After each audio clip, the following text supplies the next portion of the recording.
Zoom Friday call-in. So it's got the title here and everything. So I just refreshed YouTube. Yeah, waiting for AstroWorld TV. Says 7:10 p.m. Yeah. Yeah. Well, it says 8:10. Oh, it's live. Yeah, 8:10. Are We're live now? Yep. Mine says 7:10 because I'm in Central. We're live. I see it. Yeah. We're here. Mine says 7:10 because I'm in Central. We're live. I see it. Yeah. Yep. Okay. So whoever's got their Got it. their That was all Google me. Chrome or something. Okay. Okay. Cool. Now I we're think good. we're on. We're here. We made We're it. live. Yes. And we have one person watching. That's me. That's it. No, I'm watching too. I'm watching too. So I can watch the chat. Exactly. Right. And I think that I don't know what we fixed because I went into the Zoom and I started it. And so when you hit on the bottom, right, when you go into more and you go into live stream, Yep. and then you go, it's not right now, it says stop live stream, but don't hit it. But you go into live stream and then you hit custom when it's there. Yeah. That should open up a web browser. Yeah, it does. And then I enter in that stuff and I enter in the information you gave me. But when I stopped the live stream and I went back to try to re-enter it, it just directly went to the live stream again. It didn't it didn't allow me to change. No, maybe we gotta Hey. Speaking of we gotta do a couple of test shows, maybe. Yeah, I think we'll have to. We have to figure that piece out. Yeah. Once I'm done moving. Yeah. It's invisible, Scott. How soon are you moving, Dan? Well, we closed on the week. house. Which camera am I looking at? This one. We closed on the house yesterday. Yeah. Yep. And so construction starts on Tuesday I'm doing the whole AstroWorld kind of basement. It's gonna be all AstroWorld. So we'll have studio, we'll have packing, and we'll have storage. So that'll be done. Nice. Okay. And then studio will be nice, huh?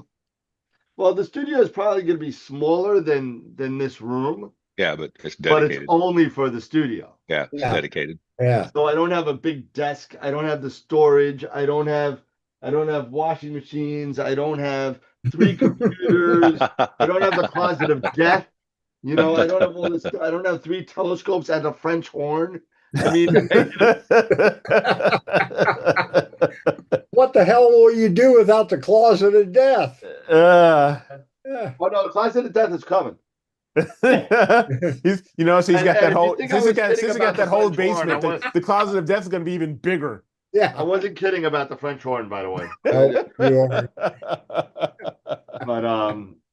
But yeah, it's gonna be a lot more. So the basement is kind of cool. So the right side is just one. So you got the basement, and then you got the And if I can't read, I really shouldn't be doing this with my arm, but yeah, man. The stairwell comes down in the middle of the basement, right? So basically, the basement is split into 2 sides. Yeah. Okay. So the right side has one big room. Okay. That's going to be all the storage area. Okay. Then the left side, it's almost the same size, but there's like a retaining wall kind of in the middle. So it's really 2 different rooms there. So one room is going to be for the studio, and the other room is just going to be for distribution. That'll be nice. Okay. And then, cool. then there's the boiler room, which runs the entire length of the house, right? But in there, it's about 8 feet by probably about 30. How's the house? What? How's the house? House in 1968. Okay. So, yeah, nothing wrong with it. So, but it was all redone. The roof is brand new. Yeah. The kitchen was redone. I mean, everything was redone. They changed one of the bedrooms upstairs into a walk-in closet. So, by the way, on Wednesday, I know we have Charlie Bracken coming on Wednesday. I don't know if I'm going to make it. I think I got construction going on all night. And you gonna not be here when Charlie's coming on? I might have to be here on the phone.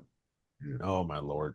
Cause I got people in there all night. I got my friends coming in to help me with the network that night.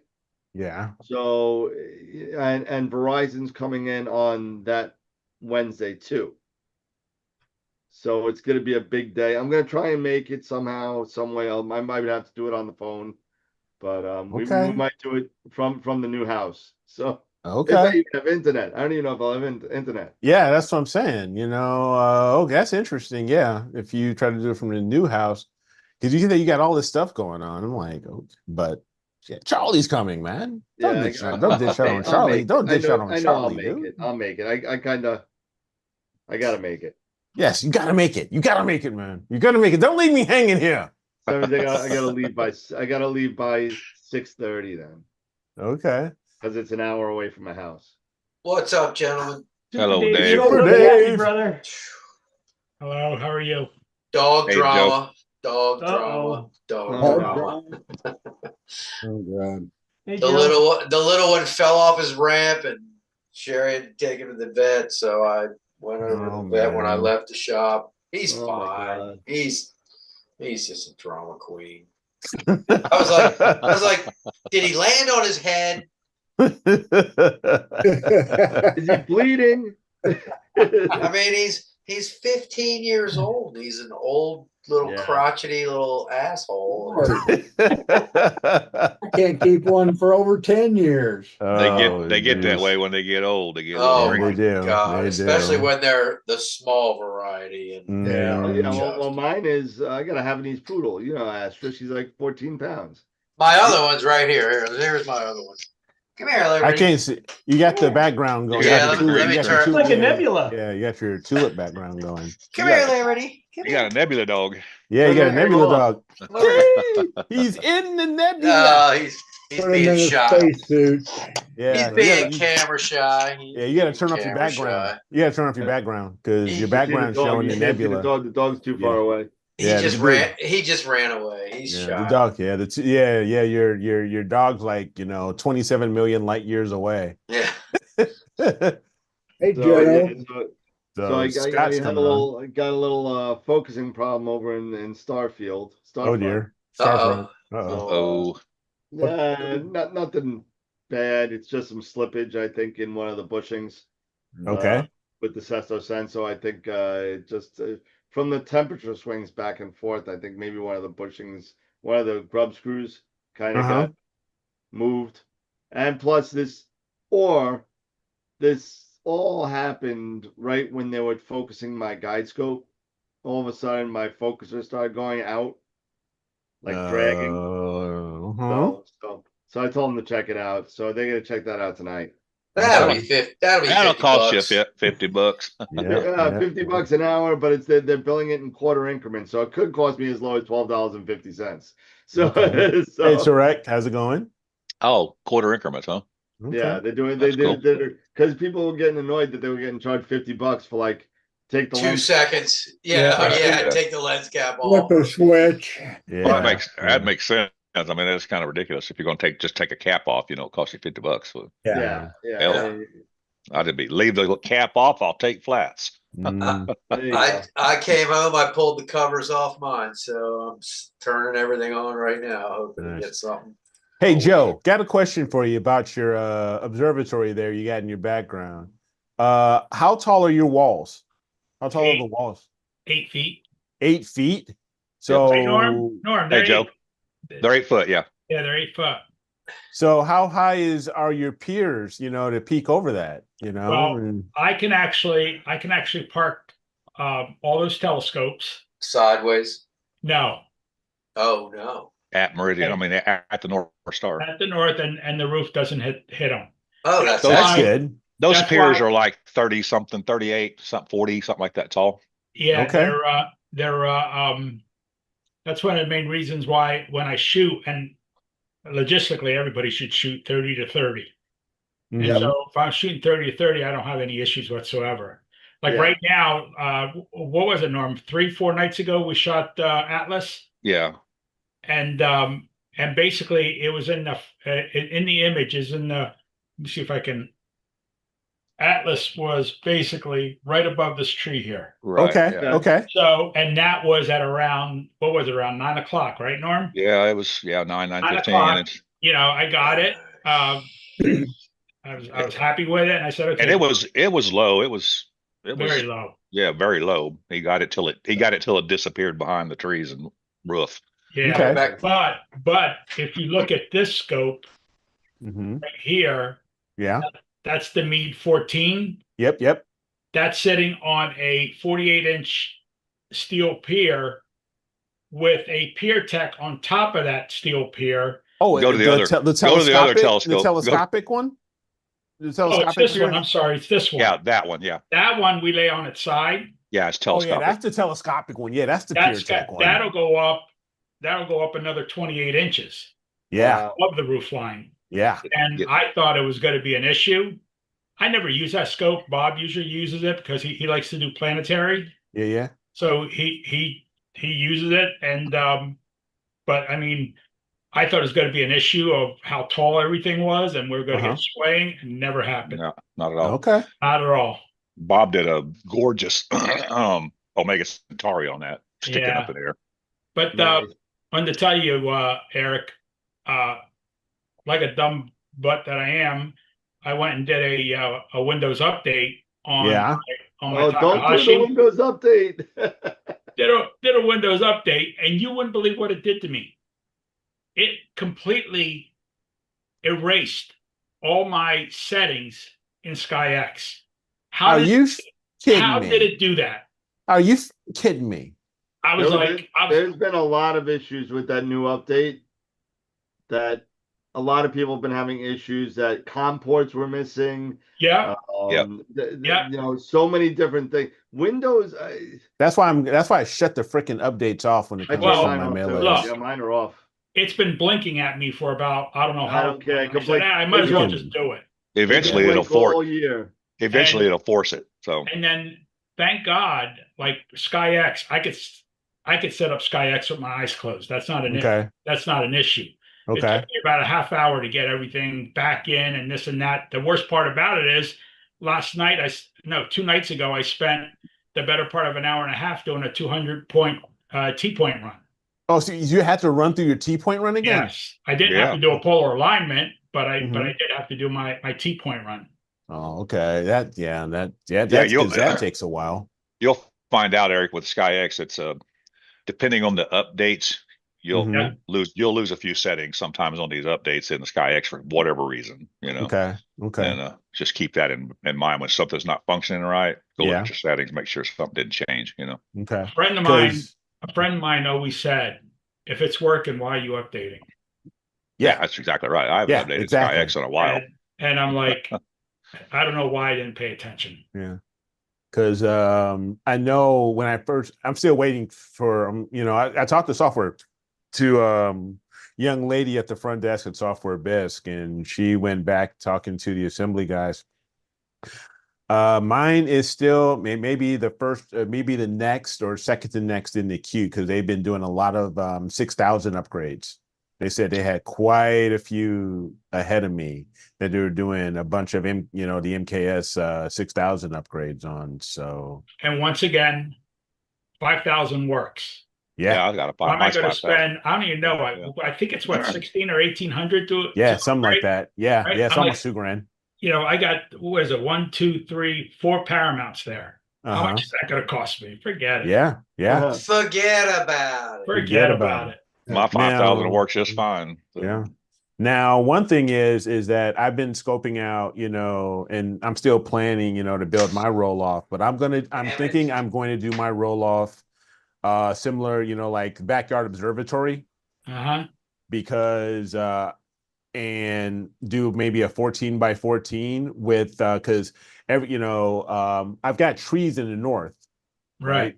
So I'm going to roll the roof off north south instead of east Okay. west, and then look at doing the hinged south wall that'll drop that I can bring that down so I can get more of the southern horizon, and maybe do 6 foot walls right? Right. Now I will say this, and I know every once in a while we talk about this. This is what I use Chat GPT or Gemini or anything like that. If I've got questions on astrophotography or building up my, specking out my, future observatory, asking it, hey, I've got this pier, I've got a pier here, I got a pier here, I got this mount, I've got a Edge 11 here and something here. And I want to set it up as far as an observatory and get, spacing correct. That's pretty impressive when I can put my entire image train, I can throw in and say, yeah, I've got dew shields and all of this, and it can basically calculate, all right, that I need a 30-inch radius and I need a clearance of about about a foot of clearance or from wall to wall, so I don't bump into the walls and stuff like that. Things like that. I appreciate, AI helping me calculate that stuff so I don't have to, because I suck at math, even though I'm an IT tech. That happens sometimes, right? Yeah, it does, right? And so, but using Chat GPT to enter in that type of stuff, it's pretty helpful, and I explained to him, and it even told me, it was like, hey, yeah, the observatory you want to use, you want to have one that's sliding north and set up in an east-west, set your piers up east and west. And if you want to, you can stagger them too. And it was telling me, stagger them, and all of that stuff, and have a 30-inch radius around. Little different configurations, yeah. One thing, Eric, one thing you have to think about. Yeah. The future. Okay. Yep. You're going to have to think about the future, because I know you're saying 36-inch. Maybe that's just a number you're throwing out. But these back two, okay, the one all the way in the corner has a 16-inch, okay, with a 130 on the side of it, okay, and then there's an 80 millimeter on top of the 130. Then right in the middle is a plane wave 17-inch. We had to allow for a 6-foot radius. And really? We have a 6-foot radius when we're swinging. You're talking about maybe 8 inches that the weights or the telescope will miss each other. Wow. Ooh, yeah, so, that's tight. But I'm just saying to you, for what you have now, that is tight. 36 inches. 36 inches may be okay for the setup you have now, but you got to think about the future.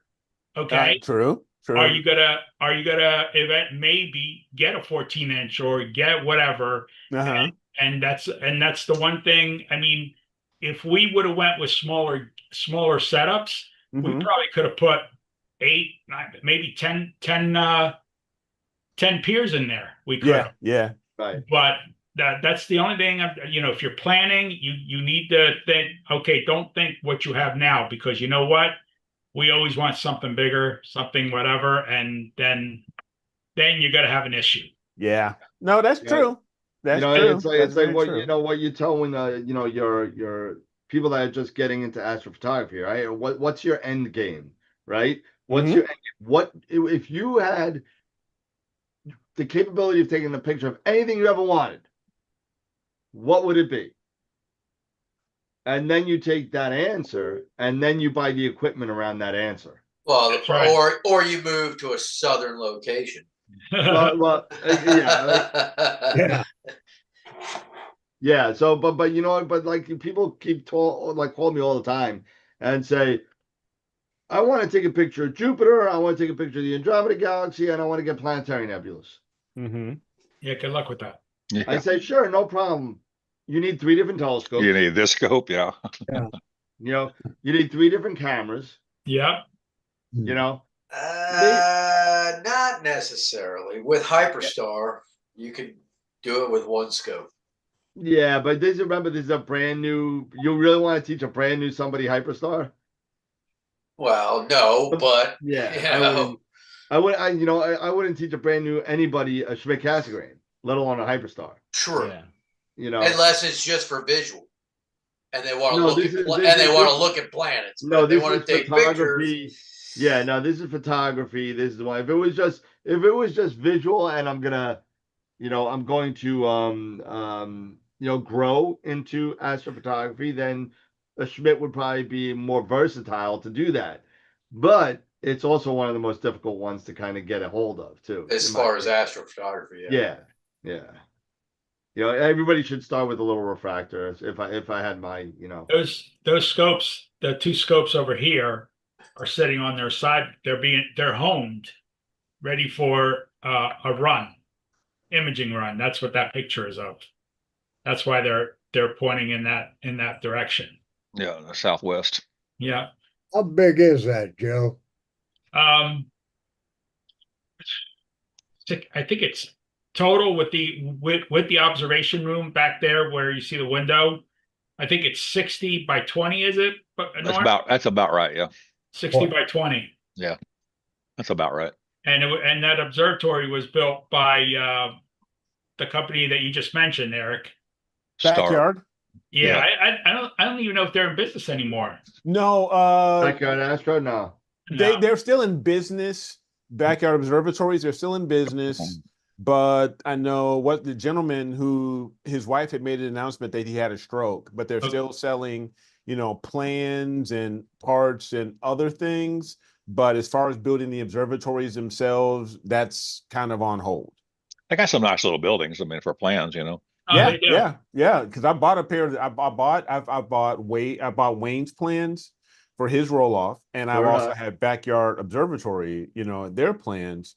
But for what I want to do and just how my, the layout of that I want, and having, basically all of the tallest trees are all facing north. Who's the Amish company that does the Stoltz, who is that? Stovis, Something like Stoltzvus, that sounds right. Yeah, or Stoltzvus. Yeah, Okay. I've engaged with them as well.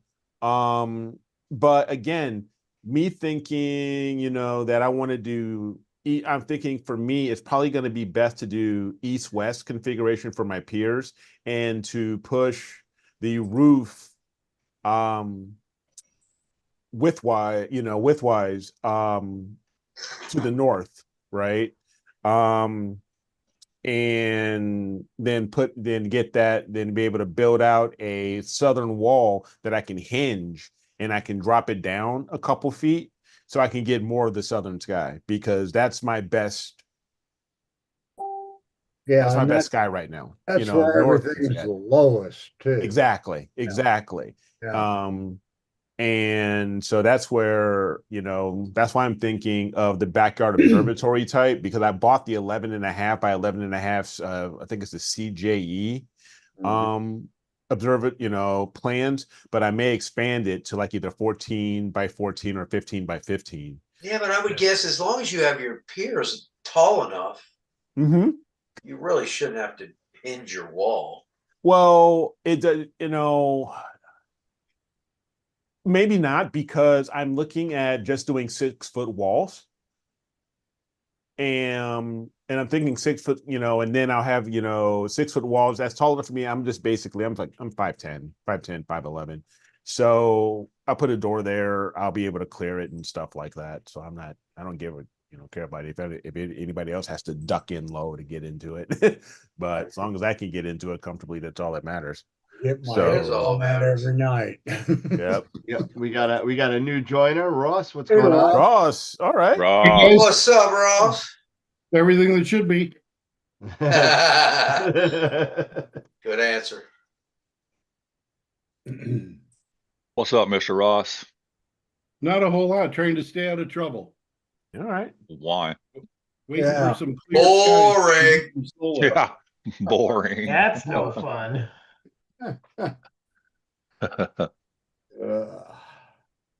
So I'm thinking about doing some things as far as the Patreon is concerned. Okay. I'm thinking about lowering the prices quite a bit. Right. For certain things. You know, I want to make some of the data a little bit more accessible to Okay. people Sure. and still be able to pay off the pier. Sure. So, you know, I'm thinking about changing that a little bit. You know, I'm thinking about trying to get more people to come on, and at the price that we're doing, people are probably like, "What the hell are these guys talking about?" So, you know, we could also do like extra stuff for add a buy a cup of coffee and stuff like that. But I think that you know, there's certain data will, you know, we could get out there a little bit better to get some more people to be involved. I think Yeah. it's a thought. I don't know. I'll tell you, that data is fun to play with. Well, Norm will find out tonight. Yep. He just got access about 5 minutes ago. Yeah. I He's want been to. asking for I want 3 to do. months. I want to do that wide field crescent that you were playing with that night. So Yeah. Well, yeah, I want to see somebody mess around with that flying dragon because I'm coming up on 100 hours. I've already done it. Really? Mine looks Yeah. just Wow. like yours. Is I've it, got. I'm is coming it up on 100. zipped yet? What is that? Is it zipped?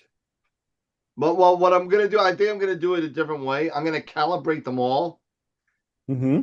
and just make the masters That's a good available. idea. Yeah. That's a good idea. That's a Yeah. good idea. Yeah. You know what I mean? I'll calibrate because it's just too much BS there. Just Yeah. send out the calibrated images Yeah. once the project is done, and Smart That's move. a good way to do it. Yeah. Smart move. you know, so you don't have to download, you know, 900 files. Exactly. Yeah. Yeah. Exactly. No, and I think a lot of people, and I think folks will appreciate the fact that you do something like that. All you need to do is download Mhm. 3 to 3 or 4 7, data. 3 Yeah. or 4, Yep. 3 or 4, And you get sets, the and you're done. master, you get all the masters up to 7 masters. Yeah. Yeah. And Exactly. be done I with think it. I think that's a good play, man. I That's think I that's brilliant. good. want to Brilliant. combine that with the data I got. Say again there, Tom. I want to combine that with the data that I got. There you go. Yeah. Yeah. Okay. I got like 12 hours of dragon. It turned out really sharp, I thought. But Yeah. yeah.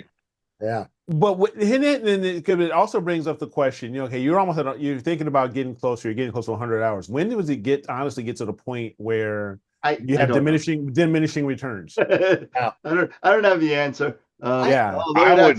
Somebody's in focus. Somebody's in focus. Yeah. I would think for the Wilfredo. dragon, you know, it's my like 12 or 13, whatever hours I got looks pretty spectacular. Yeah. You know, I mean, it's just HA. All you're doing is Right. refining detail, maybe, you know, Well, at that you know point. what though? It isn't, because if you take a look, there is some O, there is some O3, there's a lot of S2, but that kind of gets melded into HA. Right. melded Yeah. into the NHA because it's so close on the spectrum, so it doesn't really hit you that much. But there is some O3 in there. Is it right in the tips of the wings? Yeah, it's right there. Yeah. So I said, I want to get that. I like that. Okay. So, Well, in that case, then I got RGB for the stars, For the because stars. no matter how good the SETI Astro script is, the MB to RGB star script, it's not as good as You can't beat True Color. Yeah. Yeah. That's what I got RGBs for mine. But it don't take that long either way. It doesn't take that long either way. At least get the stars. What? A couple hours? As long as you have If clear that. skies. If that. Yeah. If you got some clear skies. I do I'm only 15 doing- minutes of color. Yeah. See, it doesn't take I don't even need to do that in Border 1. I could probably do a half an hour per channel. And be done. How long you taking exposures for that, Norm? 30 seconds? Yeah, 30 seconds, and I do 15 minutes for each filter. That 30 seconds. Yeah, I mean, that's for stars. That's fine. I guess that's fine, but you know, if you're dealing with a full moon or something, I don't know. It's just kind of a pain. Well, that's when if you can, avoid, just plan out avoiding it there. Full moon, though, right? Even if who cares? You're doing stars. Yeah. Yeah, You're exactly. just using it for the color. You're not using anything else but the stars. But the stars. Yeah, then you got a point. You got a Background's going to point. be black anyway. Yeah, Exactly. you're taking all the stars out. You're not worried about gradient. You're not worried about anything. You're not going That's true. the Yeah, You got a stars. point. So it's now if this was an RGB like a Galaxy that I was That would be doing, different. That's then different. you got problems. Yeah, You know what that's I mean? different. Yeah. But if Yeah. you're just using it for the star color, who cares? It's like doing a globular cluster. Who cares? The Yeah. moon, Yeah. I don't care. No. True planetary. I don't care if the moon's out. Yeah, that's what I settled in here. I've done a bunch of them with the RGB stars. I can get 15 Oh minutes boy, each that doesn't filter. sound good. Gives me really good star color. You know. I gotta go. I forgot. I gotta go plug in my. You see That's it. something here, and you're like, "Oh snap! There's something I got to go plug into my Goddamn imaging train focus that I is not Yeah, forgot." I'll show you. Hold on, hold on. And, I'll show you what I gotta go plug in. Rookie. Uh-huh. As soon as I eject it from this computer, Uh-huh. there we go. I gotta go plug in my You should never admit my that. SSDs. Yeah, that helps. That does help, you know. You don't need it. It's You don't fine. need to save that You data. don't need to say, yeah, exactly. You don't need to say nothing. You're fine. It's fine. Yeah, wake up in the morning with nothing. Dan, Yeah. is Skywatcher doing a promo right now on some of their telescopes? Mount sale. They're Like doing a mount sale. Yeah, like a mount sale. Yeah, mount sale. Not on the scope, but they're mount sale. Yeah, mount Okay. sale. So the EQ, the new AL EQ is on sale. The HEQ5 is on sale. A couple other ones. I forget which The other waves ones. are on sale. What's what? I think they're The all waves. on sale. The wave Is it all of them? I think it's all of them. You think it's all of them? I Yeah. don't. Even the EQ8. Yep. Yeah, the EQ8's on sale. Okay. Give me 1 second. I'll get the email up. I'm a little slow on that take. No, a little slow. Yeah, no, not you. I'm a little slow on the take because of what's been going on in my life. Yeah. No, I know, bro. Let's see. Oh, they're all just like we aren't here. Let's all just leave. Wait, whoa. You guys aren't going anywhere. Nice. The chat is something, and live speaking is something else. Collecting some data. I know. Now, It's Dave? like. It's not about collecting. I'm just trying to get it set up, and I see this warning on my thing, and I'm like, oh, I know what that's for. Whoa. I'm setting up my sequence. I'm going to do Pickering's triangle with So the carbon star. Let's see. The ALQ, the EQ-AL is on sale. The GTI, the EQ5, the HEQ mount, the wave. Looks like the EQ8, the HEQ6. A lot of them are on sale. Oh, sorry, Jose. I'm building a small observatory as well, so we're trying to figure out the rooftop. Is there a benefit from rolling east-west instead of north-south? Well, Well, you got to think that everything up there moves east to west. Yes, and most of your prominent targets are usually south. So you want your best skies are south. So that. Hey, there it goes. Like I said, for me, and it also where's your primary obstructions, in your area, you have to maybe take that into an account too, because like I said, all of my obstructions, basically the trees, are all facing north. It's all northbound. So for me, it's a lot easier to push my roof towards north because I've got the trees there anyway. So I've got to shoot at 30, 35 degrees anyway. So I think it really depends on, in my opinion, where you're at as far as what obstructions are there, and where you think your best targets are, as far as how you want to have your where you want your roof to roll. So I mean, you guys jump in and let me give me your thoughts, but that's me. Oh, nice! It's recording again. Good job, dude. Well, it's about time. Wait. Well, you know what? It was already. You know what? I'm not admin. You are, Dan. You're the one who started it. Oh, I'm not admin anymore. Yeah. So. Oh well. So much for being in IT. Yeah.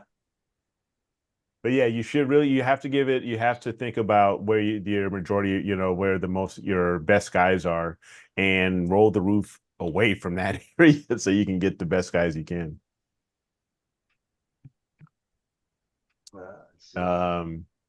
Let's see. Let's take a look at, see if there's any other questions. Richard was asking, Joe, where are you? I live in New Jersey, North Jersey. The observatory is in Mountain Home, Texas, right near Kerrville. Okay. I was gonna say, if you were watching at the beginning, I'm pretty sure he's in his living room. Yeah. He's chilling out in his living room. Yep. It's actually my office, but that's okay. Okay. Different. I was outside, and I don't know, the weather was beautiful, but with that humidity, it gets chilly. I said, yeah, I'm coming inside. That's it. Oh, come on. It's not- Yeah, Joe. Otherwise, I'd be out there with a hoodie. I Yeah. go out there with a hoodie, and then Norm starts making fun of me. What do you have a hoodie for? Be a man. It was 90 degrees here today. Lucky Yeah, you. me and Joe and Bob, we probably chat every night a little bit on Teams, and it'd be like, Joe, how cold is it there? Oh, it's like 71, and he'll have his freaking hoodie up and zipped all up. Like, come on, dude. Don't be judging me.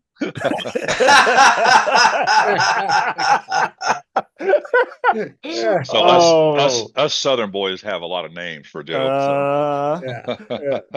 Richard, trust me, when we start imaging, it gets so dark up there. Of course, we turn all the lights off. Oh, it's It crazy gets dark. so dark up there that you put your hand in front of your face and you can't even see your hand.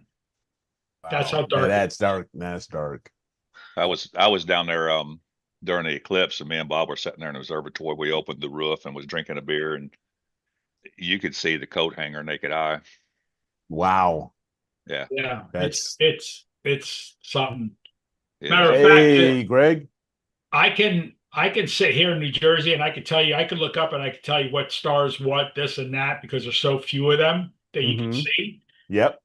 You go to there at the observatory, right? You go out to the observatory, you look up, and the only reason you know which way is north is because that's where the scopes are parked. Otherwise, you wouldn't even know where north is. No. That's I'm crazy. like, there's a billion stars, and I'm like, what the heck? Yeah, there's amazing skies down there. Yeah, it's a login. Yep, on every other Friday, like the second and fourth Friday, Greg, we've decided to do these live Zoom sessions. The links, because we've had spammers and people drop it in, we've put it into the Discord channel. So you've got to be a member of our Discord channel if for those who aren't. Greg Myers should be. Yeah, Greg, he definitely should. He Yeah, is. he definitely is. He definitely is. But I'm just saying, for everybody else, if you want to be a part of the the fun and hanging out with us and chatting astronomy and astrophotography, you got to join our Discord channel to get the link. The last time we put the Zoom link in the Yeah. in the chat, we got some lovely porno going on. Don't. It was scary. I'm like, where's this coming from? Dave, you've been putting some good stuff up.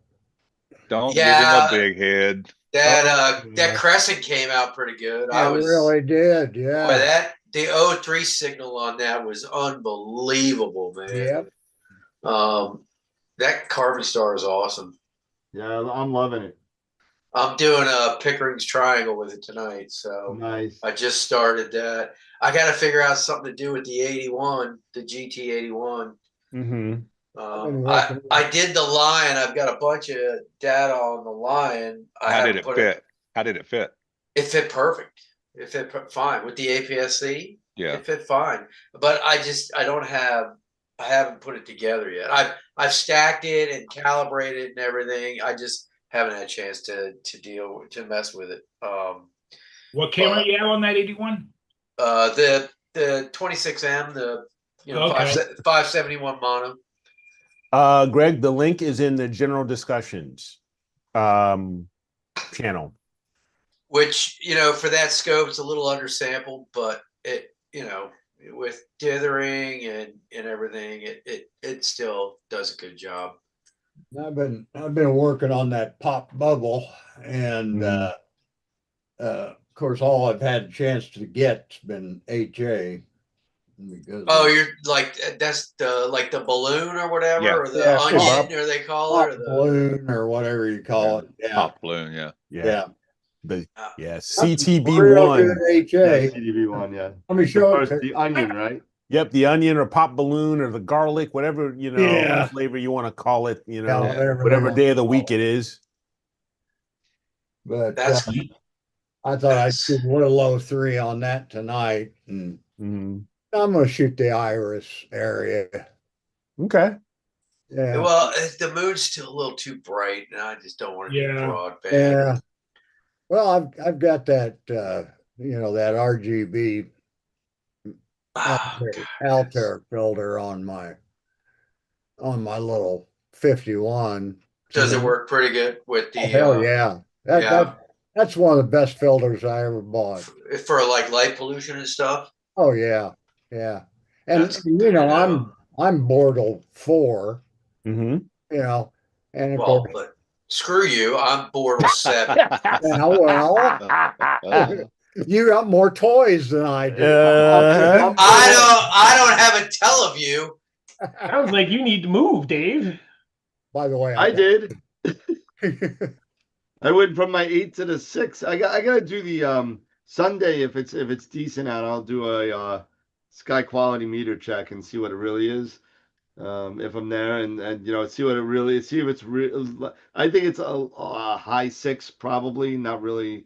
I think it's just barely a 6, but we'll see. We'll see. I want to see what it really is and what the SQM says. What is that? What is this box? That's clouds. That's clouds. You know- That's you know what clouds. this Get them is? away. Get them away, Joe. That's clouds. You know what this is? I don't know what it's a box. It What's cost in me. the bags? It cost $71 more. Oh, is that the tilt? Yeah, I didn't even take it out of the box yet.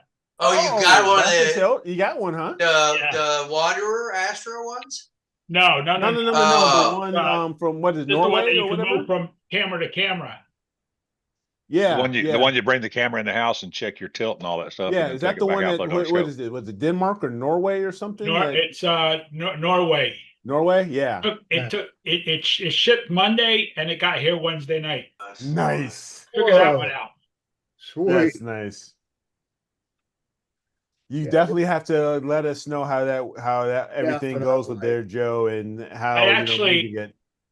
I had said to Norma and Bob, I don't think I have a camera here that I could test it on, right? And then I go to look to the right, and I got my ZWO 094.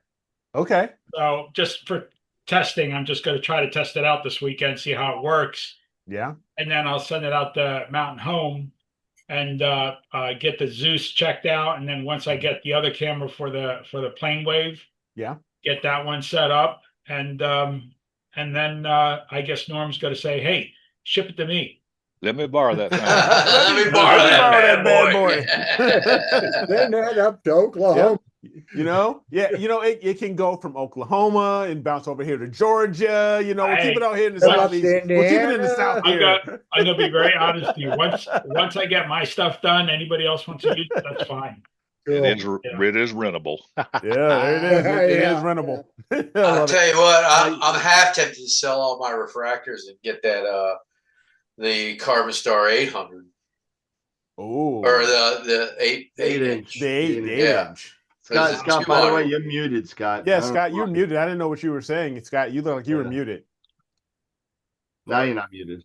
As much fun as I'm having with the Carbon Star 6, it's like, God, man. But as soon as you sell that 81, you're going to regret it. No, I know. And the 127, I love the 127 for Galaxy season and stuff with that 950 reach. It's nice for Galaxies. I got a ED 127 if anybody wants to buy one. Oh, you got a 127? It's a doublet. It's a doublet. Yeah. What's the focal length on it though? Crap, probably just around 1,000 or just something like that. Yeah, let me look real fast. Because the ES it's a triplet, but it's 950. Where you see it's Explore Scientific though. Yeah, but you see some of the 130s and stuff. They're only like 800. Well, yeah, it depends. Because I remember my William Optics, my ZS 126, that was like at 970. And that was a doublet. Was it real long?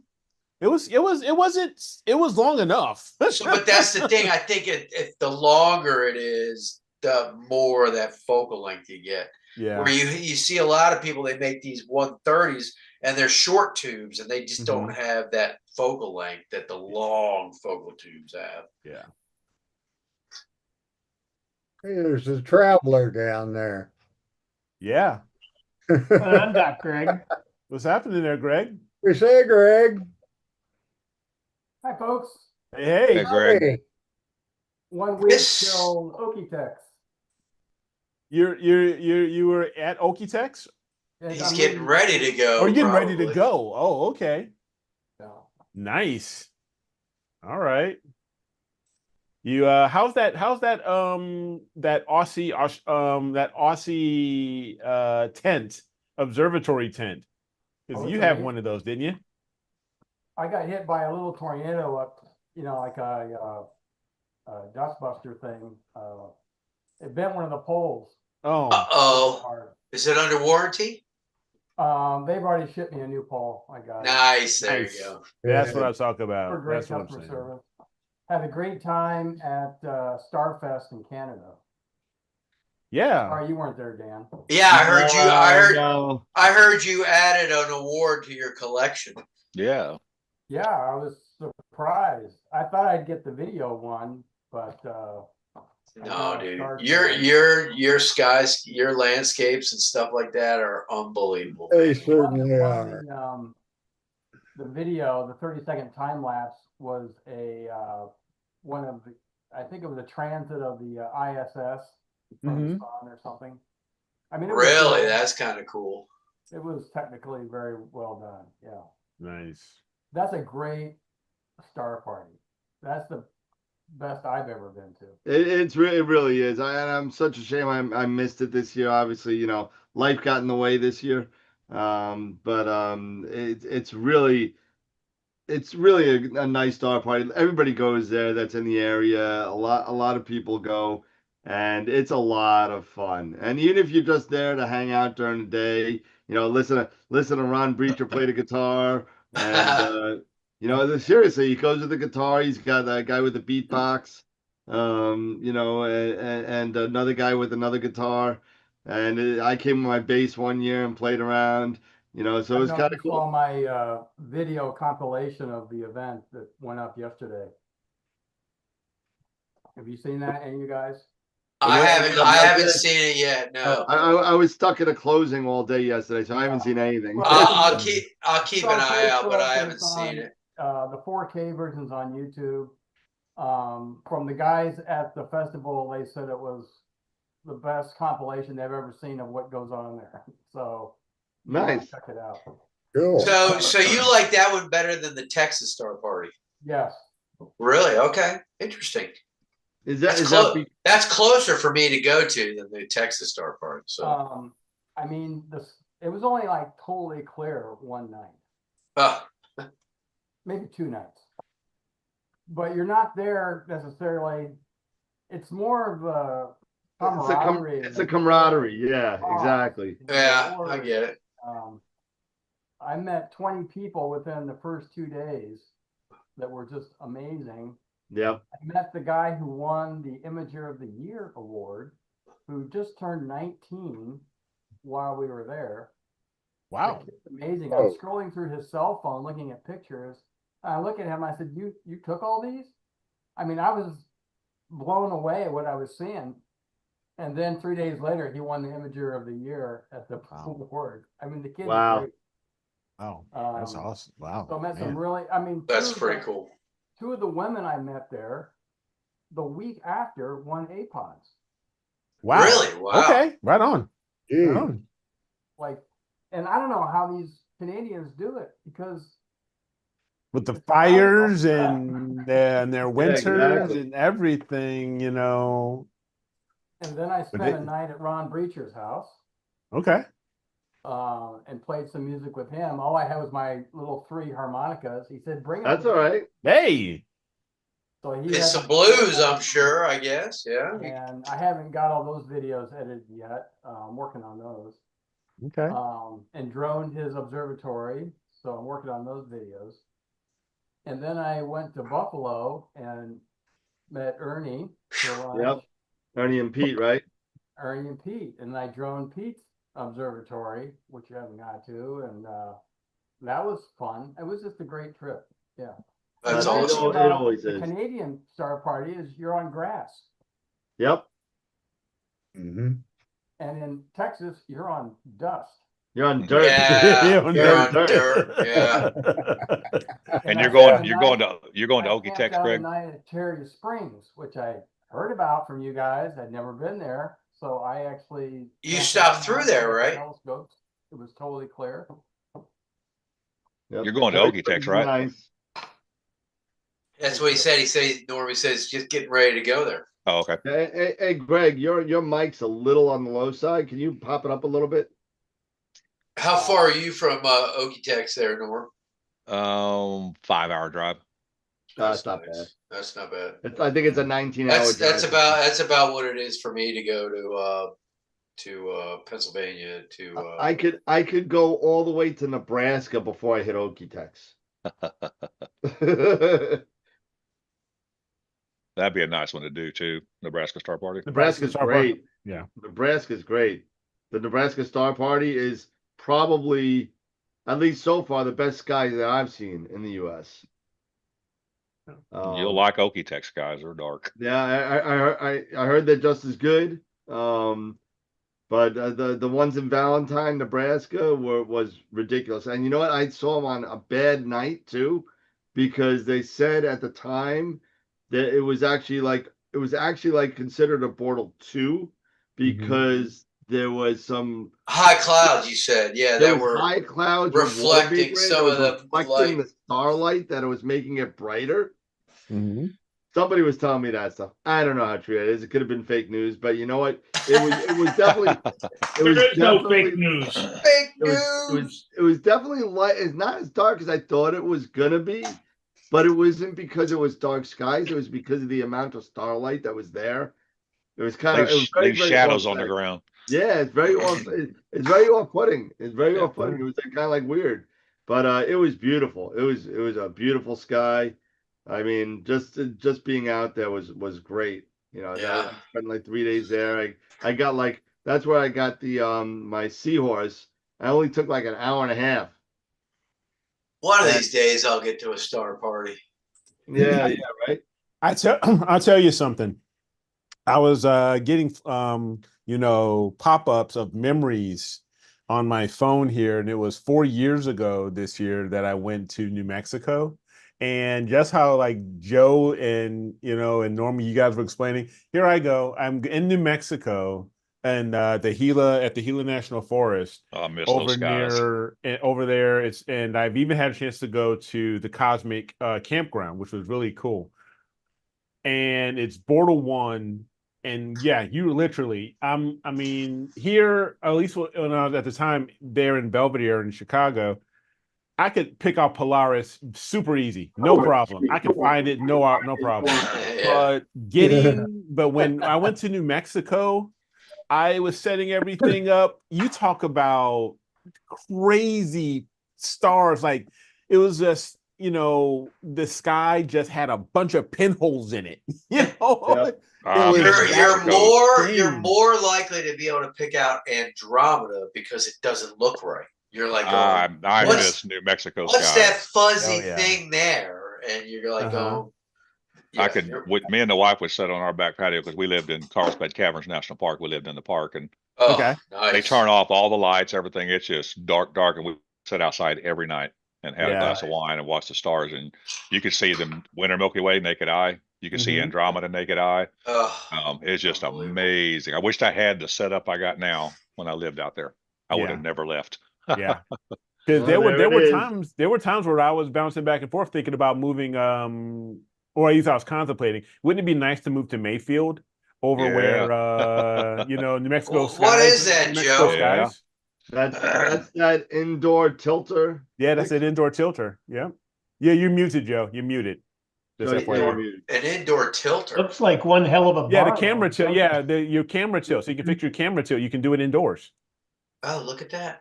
And this here is this is for 48. But you could put this on it. You got to turn off that. Yeah, you got to turn off. There you go. Oh, what's that? Oh, M54. Yeah, 54. So then you just put this on top of it, and then after the 54. So what does that shoot the laser in? It shoots the laser into at the chip, and it does 3 measurements. And that way you can use the tilt plates that come with the cameras to adjust the tilt. Right. And then you're just adjusting the tilt plate until you get the X in the center. So what did that cost you? It was $430, and then I got a surprise 71. So it's $500. So about $500. So that's still cheaper than the Wanderer Astro. But yeah, and this here, you just like I said. I mean, once I'm done with my 3 cameras, you know, like I said, most likely it'll go to Norm, and Norm will want to do his, and then whatever, whoever wants to borrow it, they can borrow it. Yeah, I'm borrowing it because you don't have to leave it on the camera like you do the Wanderer Astro. Yeah, exactly. Yeah, exactly. You know, and that's what the Wanderer Astro you can do on the fly. It's like $850. Yeah. Yeah. And then that's married to that setup. To the image train. Yes, it's married to the image train. Yeah, at least this way you can set it up, and as long as you don't do anything crazy, I mean, you can set that up, and no matter if you're putting the filter wheel on it or anything else, that tilt plate, as long as it's adjusted properly, anything that's going in front of it's going to be adjusted as well. It's going to be automatically adjusted. So Joe, I'm looking at your background there, and the only thing that's missing is your Ferrari. That's right on the other side of this wall in the garage. You need to have it superimposed right down the middle of all those telescopes. He can't afford a Ferrari because of that picture. Exactly. There's his Ferrari right there. Yeah. But I tell you what, like, looked like a guy. I started this about 10, 12 years ago. And like I said to you, I've been through almost every kind of peer you could think of. Mm-hmm. I ain't got to mention any names of who I think are the worst and all the problems that I've had. But then I was like, either do it right or just walk away. Yeah. And then that's it. I mean, you don't know how nice it is, especially when you're polar aligned and all this and that. And it's a great night. Roll off the roof, boom, start shooting. You know, where when I was set up here, I was at one point I was setting up every night and then taken down every night. And what a pain in the butt that was. And then I ended up getting the dome, and I think I told you guys a story. After I put the dome up, this city decided to put all new street lights up. And I was like, goodbye. Yeah. Goodbye. Hey, Wilfredo, how are you coming along there, buddy? Yeah. All right, so let me tell you, first of all, I want to take this ZWO equipment and throw it into garbage. I don't blame you there. I don't blame you there. Hey, Wilfredo, I got an address for that garbage. The first 10 minutes, right? The first 10 minutes, I was up here setting up the EM31 Pro mount. And it was flawless setup and no problems. You know, I showed you I even printed off my own batting off mask here, you know, and I had it perfect focus, and I'm doing the test on it. And in the background over here, I got my Red Cat 71, the AM5, and I've spent an hour dorking with this thing to get it just right to where I can get it focused, manually focused, and a polar aligned. And it's just insanely cumbersome compared to the EM31. I know it's not crap. It's just that I just rather just do away with it. It's so much harder than that Ease Astro mount. But anyway, right now I'm doing a 30-second up to a 3-minute test on this H2 scope. Okay. I did a 3.5-hour image on the elephant trunk the other night, and I didn't show you that yet, but I was going to wait to do it, reveal in the video. But once this test runs through, and if we're still on live, I'll try to pull up an image of a test while we're doing it. But so far, everything's going good except for this daggum Red Cat. I'm setting it up to record overnight a supernova remnant. I think it's 119 plus 10.2 or 119 to 10.5. It's near Cepheus. Okay. Right. I did I did 4 hours on it. I did 4 hours on it a couple weeks ago with the one Rokinon 135, and I could just barely see it. So Okay. I'm going to try to do like 30 or 40 hours on it. But Are you talking about the Spaghetti Nebula? The big no, not the spaghetti one. It's not too far from the question mark. The bow tie. It's right next to NGC 4. yeah, I okay. know the I know what bow you're tie, talking yeah. about. Yeah. It's Okay. really faint. You got to have a lot of hours on it, but it's in Bortle 4 here. It's nice and dark, other than this light that I got going on in my face. But man, I'm gonna tell you what, I'm really, really impressed with this H2. And as soon as I get it, it was supposed to be clear 2 nights ago, all the way up through Sunday. Well, the weatherman, he needs to be fired because it was cloudy as can be. So, tonight, what's the ZWO equipment you're having an issue with? What's it take? It's the AM5 mount Oh, wow. is so much more cumbersome after if you have a chance to polar line the EM31, you're never going to want to touch the AM5 ever again. What's the EM31? What's the difference? Yeah. What's the It's- EM31? It's the Ease Astro EM31 Pro mount is their strain wave version of the AM5. Okay. And it is the big difference is the adjustment knobs are fine tuned, Thread. fine core, fine thread. Fine So you just thread. barely have to move them. And once you get them adjusted, you don't really have to. Once you get your altitude set, it's good. And then there's no knobs to tighten down, like what's his name, Lee Quiv, the Lazy Geek, said in his video. He's right. Once you get it set, you don't have to readjust and touch a knob, and it knocks it off. But it's so fine adjustments. You just barely turn it and it's there. It's coarse thread on the AM5. And I'm so used to doing the EM31, I overturn the other one and it just messes it up. So it's just cumbersome. Okay. Yeah, my WD-20, it has fine threads on the adjustments and it works really well. But it does have locks. But the thing is, once you get it adjusted and lock it, it seems like once you lock it, it doesn't seem to affect it, because the altitude locks are, you're turning one on the right and one on the left, and you're going against each other. So it's basically just, you're not locking it and it's going one way. You're locking it on both sides, so it keeps it centered to where you That's how the adjust it. AM5 is, but it's still, my AM5 does the same way, but one does more than the other. It slips and it throws it off. It's just, my Optron doesn't do that. It's too easy. Well, but anyway, it's going good. It's going good so far. I'll see if I can get this going and get this test done and throw a picture up here. Nice. All right, I'm up and rolling. I got the WD-20 and the Carbon Star doing Pickering's Triangle, and I'm doing the Eastern Veil with the GT81. I'm doing HO images, so we'll see how they come out. I'm doing 5 minutes each, so on all of them. 30 by 5, we'll see how they come out. I figured out my what do you call it, Dan? My EQ6R. Yeah.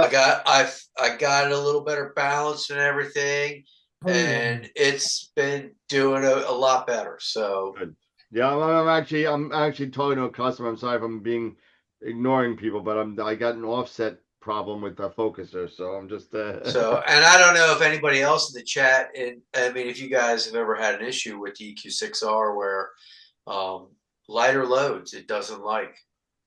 It likes a heavy load. It likes a heavy load. Okay. That's what I found, because when I had the 127 on there, it was guiding better than my WD-20. But I put the GT81 on there, and it was killing me. It was like, what the hell?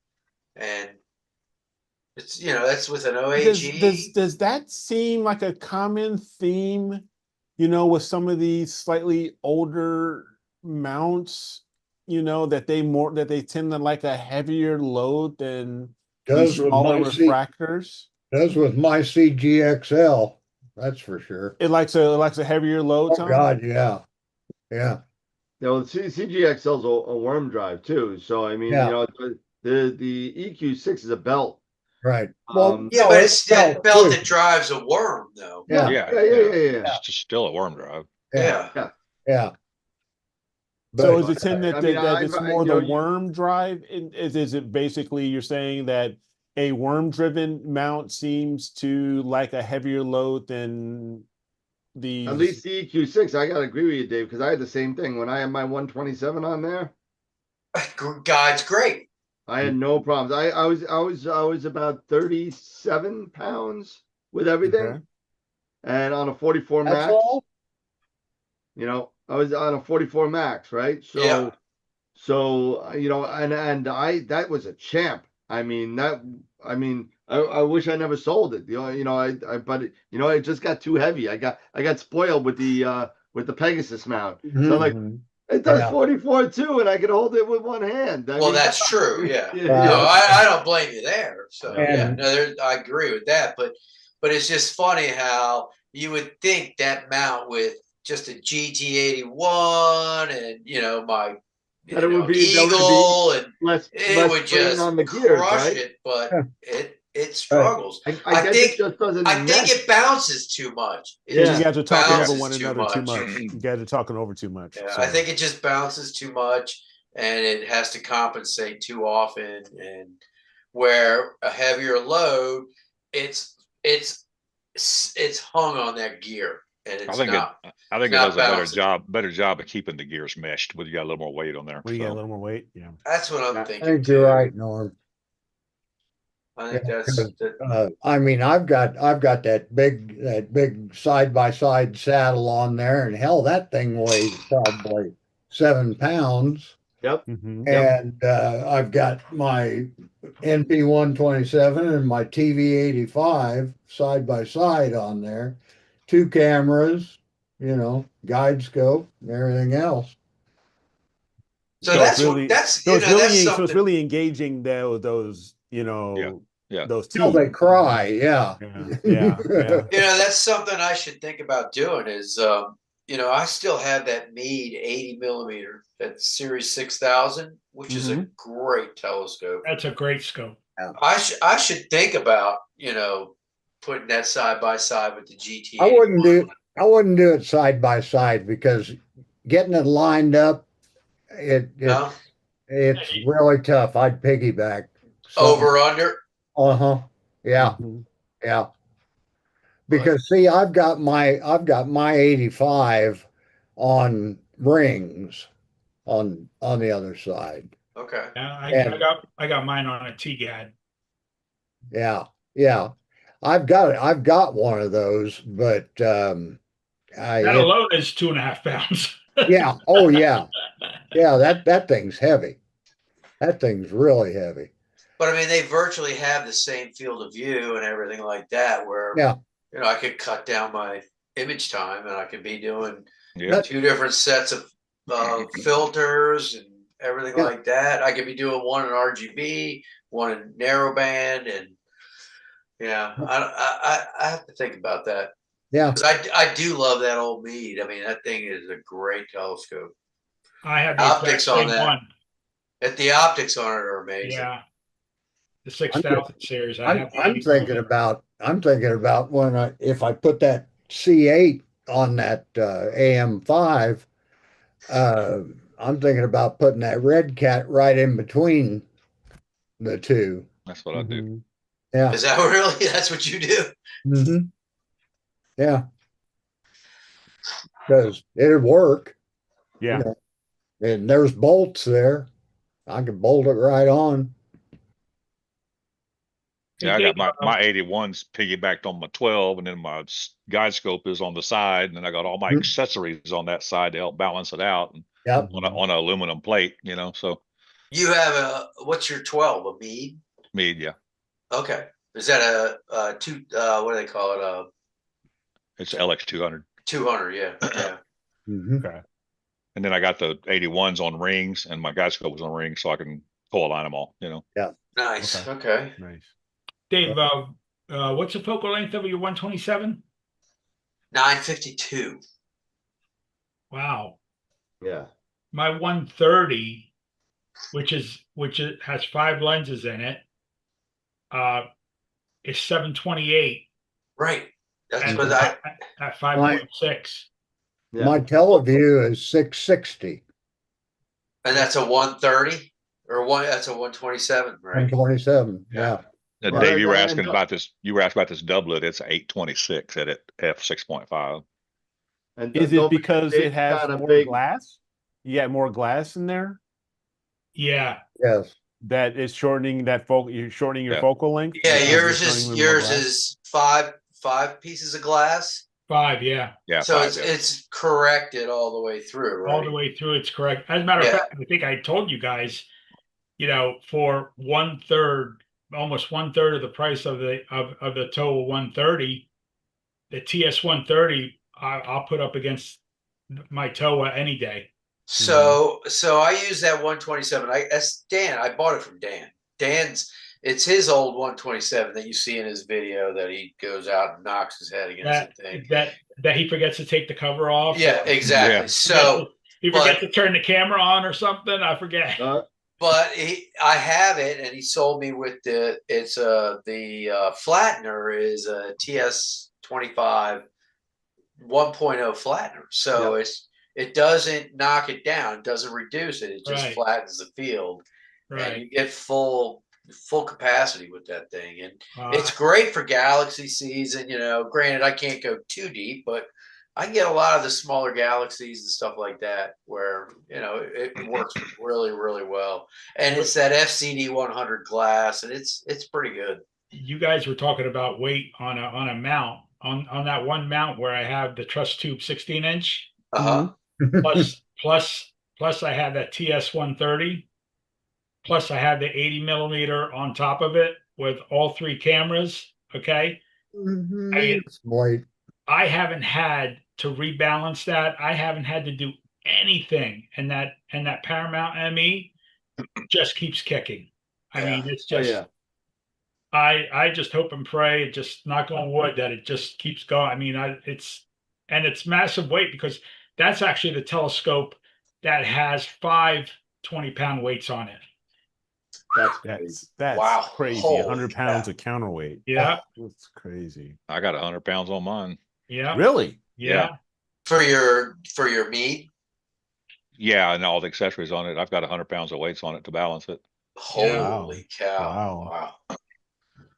Because when I get the Mighty Mount back, I mean, I've got 3 counterweights that I have, just so for the Edge 11, I'm hoping that I can get it balanced, get it mounted properly and get it more center aligned along that, that RA axis, the RA. So hopefully I don't need that many weights. I don't need a full 60 pounds of weight. I mean, because I weighed it out, and we were doing that little thing. I weighed it out. It was around, my entire setup was about 42 pounds. 42.5.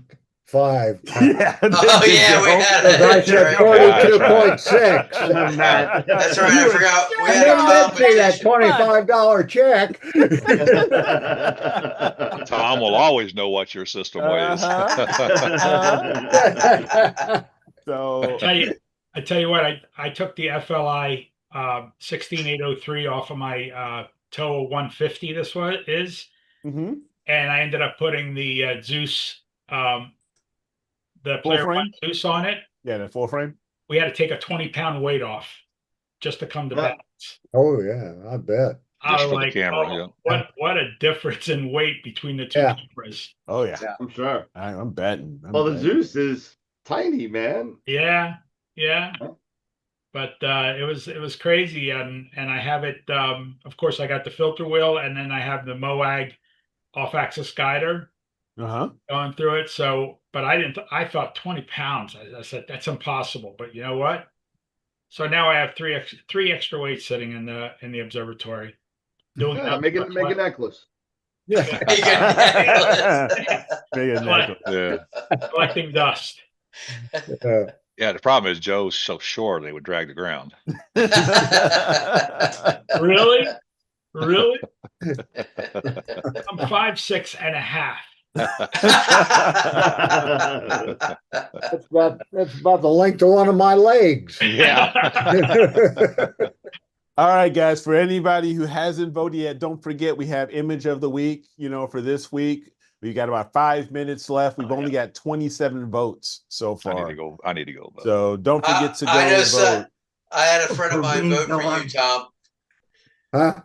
I had a friend of mine vote for you today. Oh, thanks. He went on there. He was like, "Oh yeah, these images are great." I was like, "Who'd you vote for?" He's like, "I voted for the Wizard." I was like, "All right, that's Tom." Cool.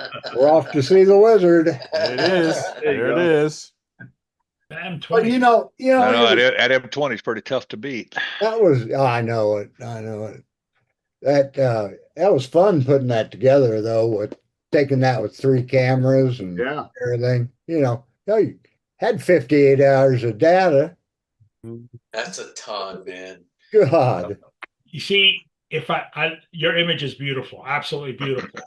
But if I was processing this, Normal would be bending my arm. Get some of those stars out of there. There's too many stars. That's sure what would they be. do. I'm processing the image. No, take some stars out. No, take some more stars out. I was like, what the heck? But this looks absolute. I think you did a great job with this. I actually did take some of the stars out. 58 hours. You didn't take enough out. Well, maybe not. Let me tell you something. I thought it looked better with more stars. If it was more natural. That's nothing wrong with being more natural. If it was up to Norm, there'd be only 3 stars in this image. Trust me. If it was up to Norm, there'd only be the only stars in it would be double D stars. That's right. Now you're talking. Oh man. Well, there's some good images this week. Oh, Friction, he killed that Stitch Stephens. Oh yeah, that's a beautiful. Oh, Chris's Galaxies. Yeah. Oh my God. With his new C11. That's an amazing image. Yeah. If I would have known he was going to put that up, I wouldn't even put that Wizard on there. 13 hours, huh? He does an amazing job with Galaxies. His processing is really good. Yeah. It's an amazing image. I can't process Galaxies worth of shit. They're a little different. There's 2 different ways of doing it. So I tell you what, I mean, there's the right way and then there's my way. It's Masters of Pixinsight. They'll help you. His wisps that he has in those galaxies are really, really nice. I know it. He really brought them out, and then even that bottom galaxy at 6, 7 o'clock. Yeah. He did a really good job on that. Very nice. He's a good processor. He really is. Yeah, MOP does a great job at their Galaxy processing. Yeah, we're up to 30. We're okay. All right. I voted. I voted. All right. I voted Wednesday. Jackie voted. That sun looks nice too. Oh yeah, Wilfredo's a master solar. Oh, I'll tell you, yeah. What's he using? I appreciate that. He makes me want to spend 7,000 or 8,000. Wilfredo, you definitely are amazing at doing solar. You got to teach me how to do that because I don't have time to do anything else. I need to get my solar rig back out. I ain't had it out in a long time. I'd have to take mine to work. So I thought about that. Up on the lift. I tell you, send mine to Starfront, but they don't open the roofs during the day. All right. And you know what? In the middle of the summer, where I work, there'd be nowhere to put it because it's enough to park cars in my lot. Let's put a telescope up. I think I saw him on a video stating that they were considering maybe doing a solar building. I was gonna say that they should just make a small one first. So I mean, even though you don't need to do it, but I think they're entertaining the idea. Just to have it down set and ready to go. He took a total of 22,530 frames and used 25%. And I tell you what, that image is slamming. Very nice. Oh yeah. Yeah. Thank you. Very nice.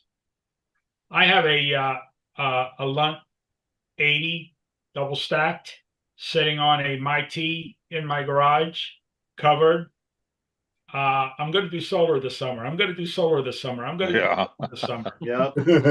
Oh, it's too damn hot. I haven't had any clear days, even on like- weekends to do solar. That's the I'm thing. saying that's been the opposite for me Oh, same. Throughout the summer, we've had beautifully clear days, Yeah. and then I get home at 7 o'clock, and the clouds There it start goes. rolling in. And it's like, That's oh, right. God. That's right.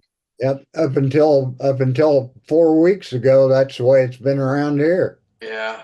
You That's know. what nudges me towards that Heliostar. The Heliostar 76. Yeah, it's like, okay. Mhm. If this is all I'm going to be getting, because it's 7 o'clock in the evening, clouds are going to keep rolling in, and I got to think of I got to do something different. Something to fill your time. Yeah. Exactly. Well, okay, we are at 9:31, so the poll is closed. So let me share my screen. And No, it's 8:30 here. We got another hour.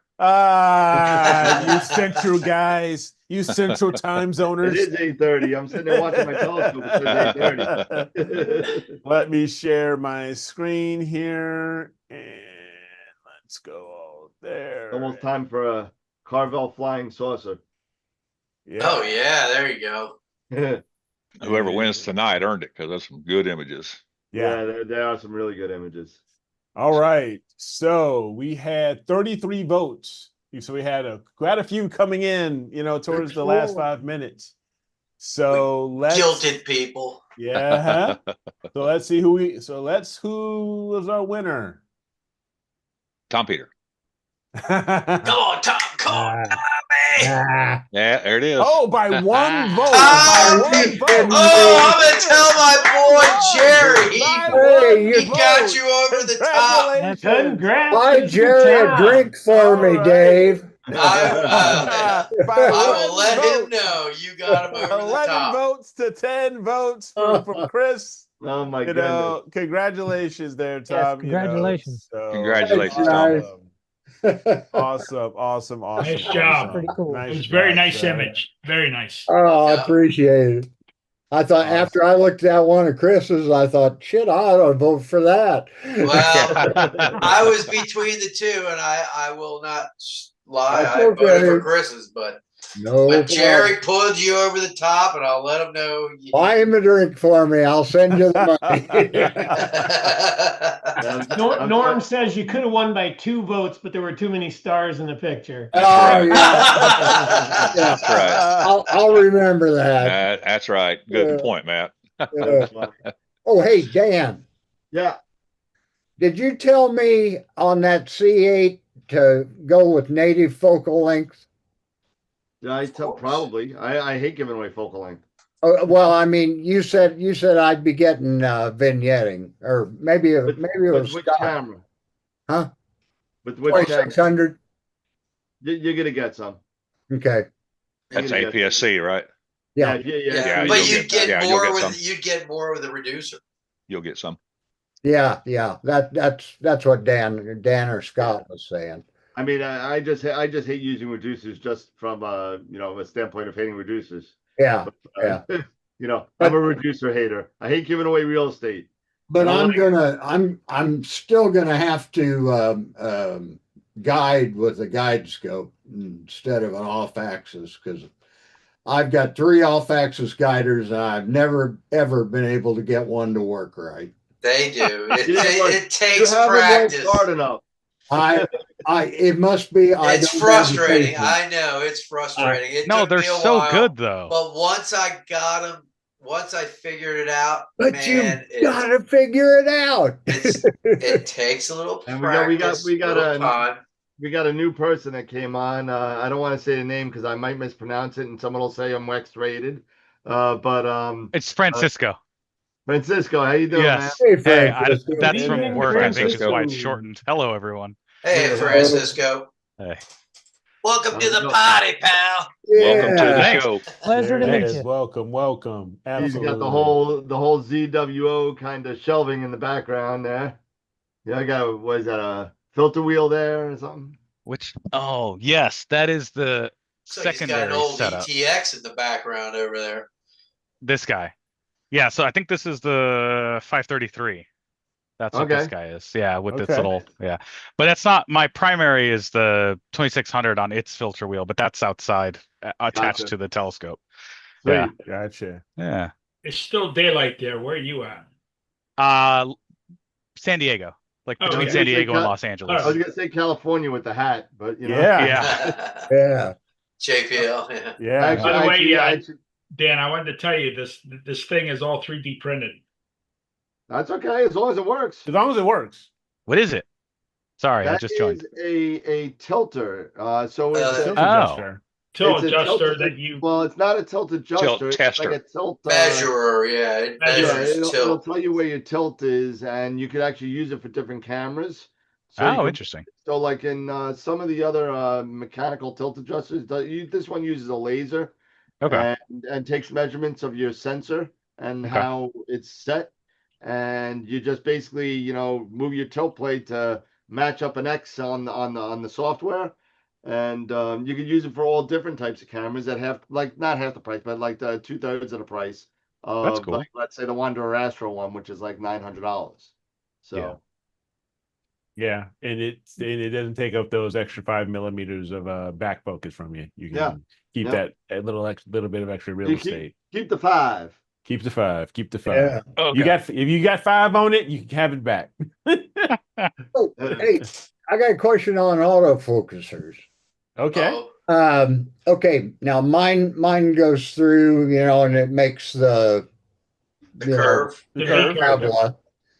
And then it goes through and it focuses, and then it red dot below the parabola. Yeah. Is that right? Yeah. That's usually correct. Yes. Because you use ASI errors pretty much exclusively, right? Yeah. Yeah. Well, that and the Stella Vita. Okay, and the Stella Vita. Okay. Yeah. Right on.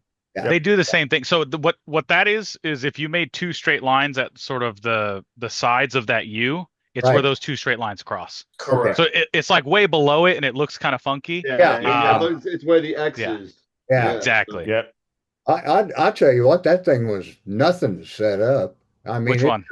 The which one? The Stella Vita? No, on the ASI Air, the focus motor. Yeah, what is it? The EAF. It's the new one, the $199. Okay, the new one, the new EAF. Yeah. Okay. Is that the new one that they have an autofocuser with actually buttons that you could change the focuser on it? No, I did not get that one. Who thought of that idea? Yeah, I mean a rechargeable focuser. Come on. Hear me out though. Hear me out. Here we go. Okay, here we go. Here's somebody who's pro rechargeable EAF. Okay. He's pro ZWO apparently. Hey, I got all of them. I'm pro everything. Okay. Here's the one use case. Good man. I have been out in the field, and you break everything down, and your stupid telescope does not fit back in its case because you have the focuser out. Are you gonna plug everything back in to manually? No, it's kind of nice, and I haven't bought one yet because I went the other way, right? So I'm like buying these Gemini focusers, but like the button's nice for when you're like, okay, I just need to get this put away, and you can push the button. Yeah, you got to rack it all the way in. That's the only use case I can see for it. But it's kind of a good one. I went ahead and got the hand controller for it just so I could, hand controller's nice. Stuff it, that's a good. I'll give you that. I'll give you that. I give you credit for that one because But you know what? For $199, put a clutch on it. I know. I just carry an Allen key. That's just true. take an Allen key with you. The Allen. I mean, that's why I bought that Astro Oasis one for the Carbon Star because the Astro Oasis you can just swoop and unlock it and that's it. Nice. Work it away. Yeah. That is nice. But then again, it is about $100 more than the ASI Air or something like that. So. Or you just switch to WIFDs all the way. There you go. Then you never have to worry about it, right? There you go. Sweet. I don't even understand. That's just exactly what I got. This guy? Yeah. He's a cute. Yeah. I don't understand what you guys mean by focusing. I never focus. Yeah. Joe, you know what, Joe? No, he's not lying. Rub it in, Joe. Rub it in. Hold on. He's not lying. Hold Go on. off. I just muted Joe. I just muted him. The fan hammer. His stars will be Oh, like as man. big as quarters. And me and Bob got, Joe, how long's been she focused? And he goes, 3 months, 4 months. Must be I'm nice. not lying to you. This is the truth. He is not lying when he says he don't focus. But that's my broadcasting setup. Okay, my imaging setups they all run through autofocus and all that kind of thing. Yeah. But that's why I forget to focus, because I never have to focus anywhere else.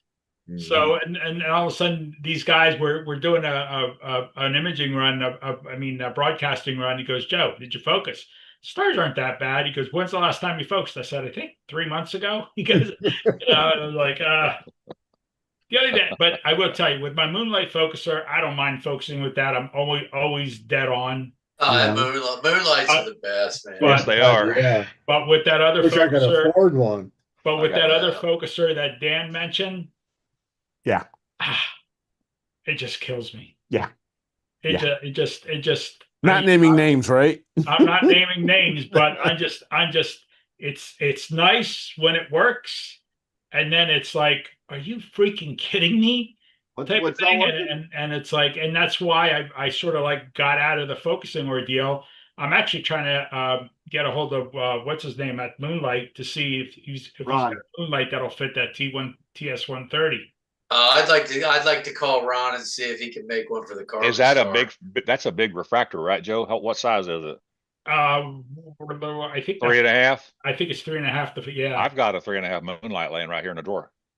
Just send it to me. I will. You want it? There you go. See, all you'll have to buy is the adapter ring for it. So call Ron and see if he can get you an adapter ring for it. I'll give you the. Boom. There you go. I'll give you the Moonlight. It's laying in the drawer over here. Hey Dan, why can't you be like Ron? I need something. Just send it. You know why? Because Joe, I'm waiting for you to buy me the CNC machine that he has. Yeah, right. Yeah. So hey, listen, I'm just trying to figure out how to make my own custom cables here. Let alone. Yeah, give us some time here. Give us some time. Yeah, you know, get Get that figured out, Dan, because I need some cables, man. That's it. It's been around now for 3 years, and I think we've grown pretty well over the last 3 years. We're getting bigger, but you know we're working on different avenues of kind of astro help, I guess you could call it. But you know that you know it's gonna take some time to source things, to do things. I don't have the I guess I don't have the reach of, let's say, an Agena or you know, you'll get there. High Point or whatever. Sure. But you're getting there. You're getting there. We getting there. All in good time, Dan. You'll get there. But at the same time, you're selling some of the stuff you're selling is superior equipment. No doubt. With your Altair filters and Altair cameras, they're not selling that. No, nobody's selling. But you are. Yeah, you Player are. one. Player one. Mm-hmm. Yep, Player one. So Player one, Altair.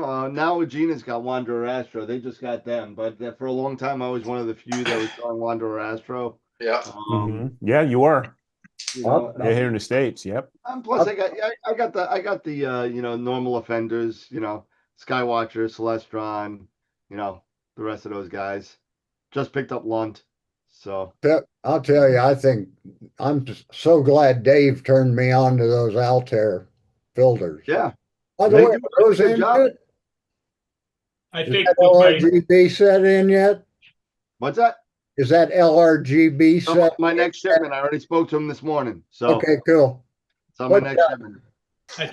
How do you want me to do that? You want me to just put it on? Yeah, do it online. Pre-order. Yeah, just put it on pre-order. It's fine. Yeah, send me the check, Tom. Order it through him and send the cash to Joe, okay? Yeah, there you go. There we go. And I'll make sure that I drive it to Dan, okay? And then make sure to send that tilt thing to me. But I'm done with it. Believe me. Let's borrow it. That's not a problem. Joe. Yes, definitely keep us posted. You know, as far as how well that works. How well it works and everything. Right, this I'm really weekend, curious. I'm gonna play with it on the 094. Okay. If I know what I'm doing. I mean, there's 3 good videos on YouTube. So I'm gonna review them and then just try it on my own and see how it works. The only thing I don't like about it is it's not with all camera setups, but with, for instance, with my Player One, with my Zeus, the camera is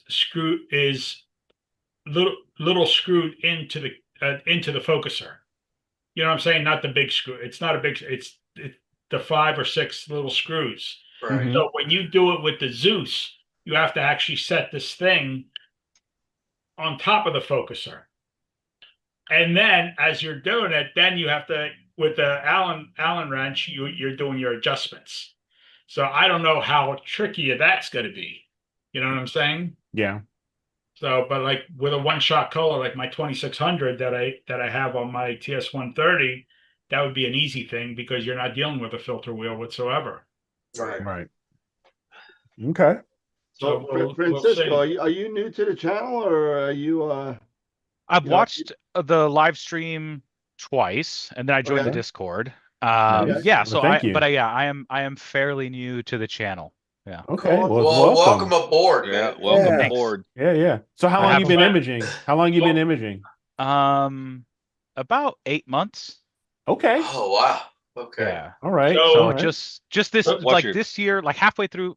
Oh man, what are we in now? Is it September? 2025. Yeah, we're already we're in September now. Oh my god. Okay, so maybe it's closer to a year then. Sorry. Okay. He's really been imaging 25 years. Yeah. I wish that'd be awesome. What's your primary imaging rig? No, it wouldn't have been awesome.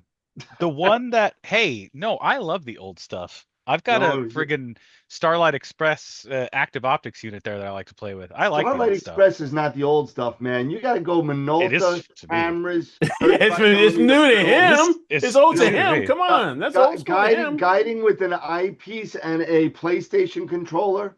That's damn. Yeah, I remember that. I know. So my main imaging rig is C11 Edge. Okay. Right now it's got a 2600 Duo, and then 2-inch filters. Okay. It's not reduced. I have how the hell reducer do I have? But I'm kind of with who was it? Was it probably somebody said no reducers. I kind of agree. Dan. I've got the Lupus one. I didn't get the Celestial one. I got the Lupus one. Lepus from Optech. Lepus. It's nice, but like. So then somehow something's tilted, and I'm like, okay, I can't I'm not messing with this. So I just went with the hard, just hard mounted. I'm done with it. Now the thing is with the Lepus is you don't get that. Even with the 11, your back focus is almost like it is with the 8. It doesn't give you that 146, does it? It's like 100 or 100 or like 105. It was some weird number. Yeah. It was like 107.3 or something. Yeah. So it's not like, if you were using the 0.7 reducer. It's not. So you're not getting that. And it's the imaging circle is a little bit smaller. So you have having issues. So it's slightly vignettes. So you have to get some good flats. Yeah, and like if with my the guider, I only do off axis. So like now I've got the 2600 Duo, but before I was using what the hell is this thing? What is this thing? The Tube Tech. Yeah, I was using this. Okay.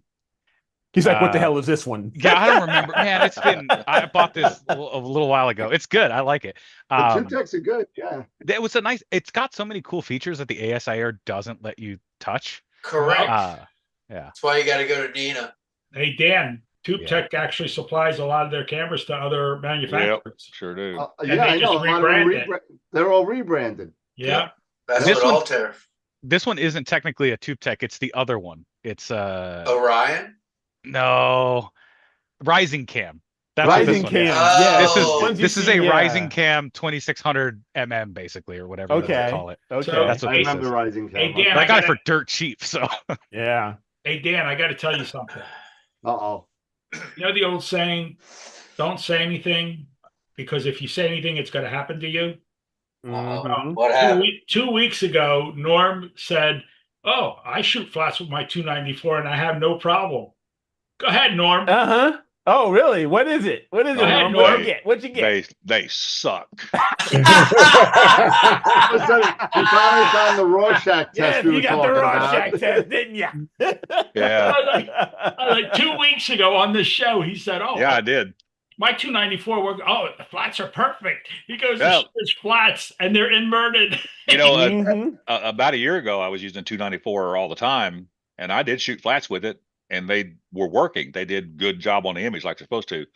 I did them the other night, and it does the reverse effect on the image. So, you know, the vignetting is now white instead of dark. The donuts are now white instead of dark, and so I don't know what's going wrong with it. And the well value's right and all that kind of stuff, you know, and the seconds are right. You know, they say over 3 seconds for 294. They're all 5 and 6 seconds, and I don't know what's causing them to go wrong. So the 294 is the massive offender of crappy flat problems. Yes, and it always has been, you know, and that's why they said for a long, long time, I don't care what you do, take a minimum of 2 seconds.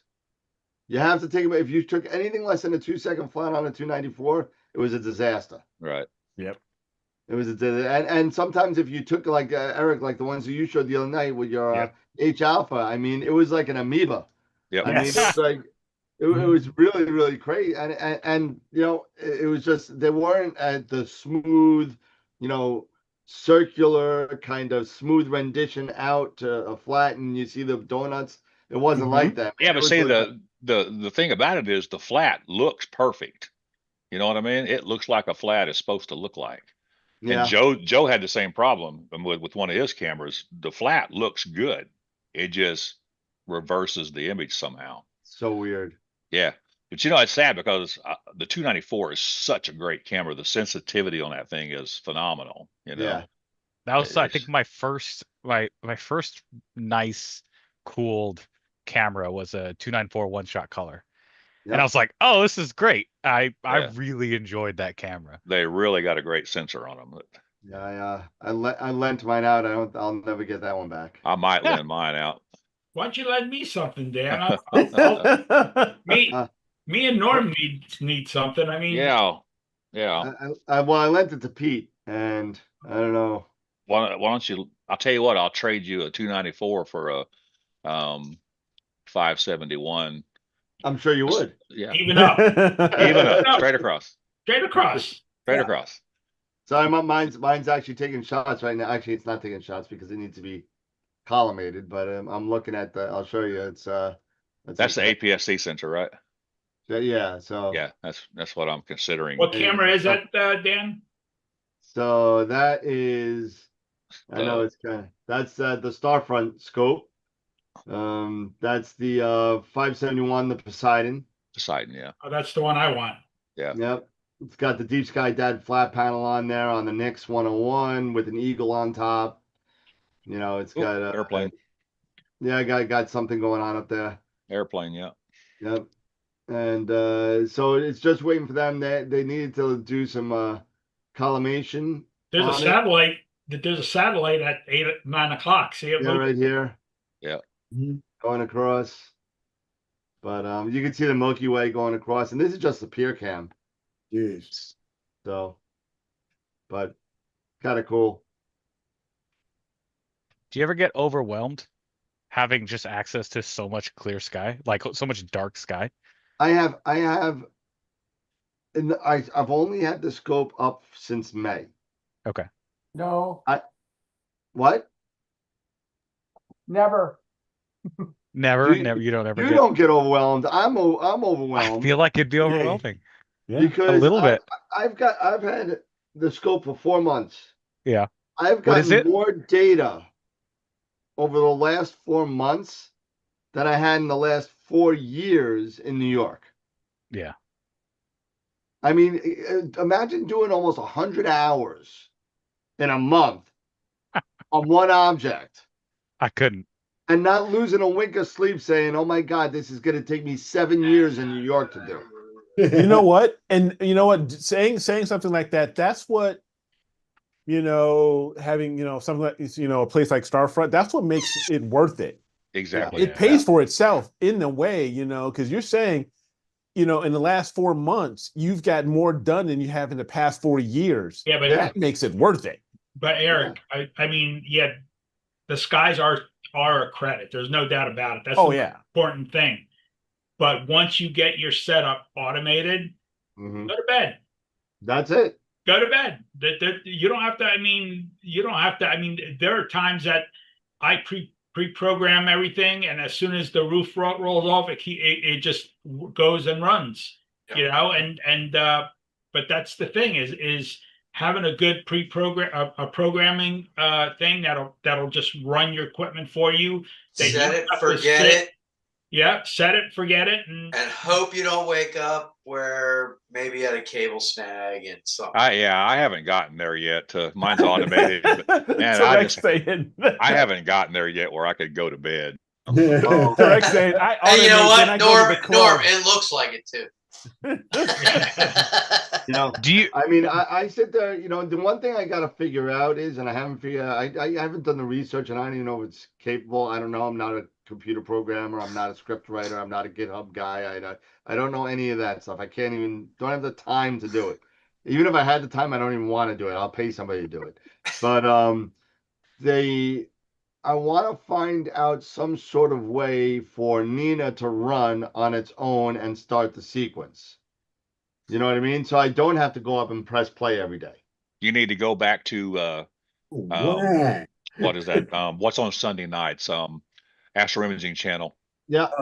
2 or 3 or 4 weeks ago, they had this girl on there that was writing. Yeah, that girl. Yeah, she was writing all these sequences and stuff where she don't do anything. It just does it all by itself. Yeah. But it's got to be up and running, doesn't it? Yeah, she leaves it running. Yeah, but you can, like, say for instance, I don't do it because my computers run 24/7 at the observatory. But you can actually program, like I use Voyager. Okay.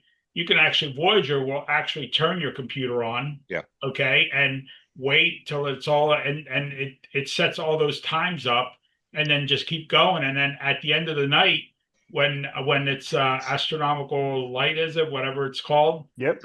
It'll take its last image and then it'll start shutting everything down, close the flap, warm the camera down. And then the very last thing it does is shuts the computer off. Well, Nina will do that, and I got that. But the whole thing that I wanted to do is because I shut my computer down because of the heat down there. I'm sorry, I just shut it. Once it takes the last picture, it parks the scope, turns off Nina, shuts down the Eagle. You have a fanless computer? What's that? You have a fanless computer? No, it's an Eagle. The Eagle has a fan. There's no fan in it. No, there's a fan in it, but it gets to 100 degrees, to over 100 degrees. What do you think it gets in Mountain Home? What? Where I'm at, it gets hot as hell. Still. I'm still not being a computer guy. I'm sorry. I'm going to shut it off at 117-degree weather. I'm just going to do it. You know, I don't. You know, and it's an Eagle. It's a $3,000 computer. I'm not going to sit there until it burns out. You know.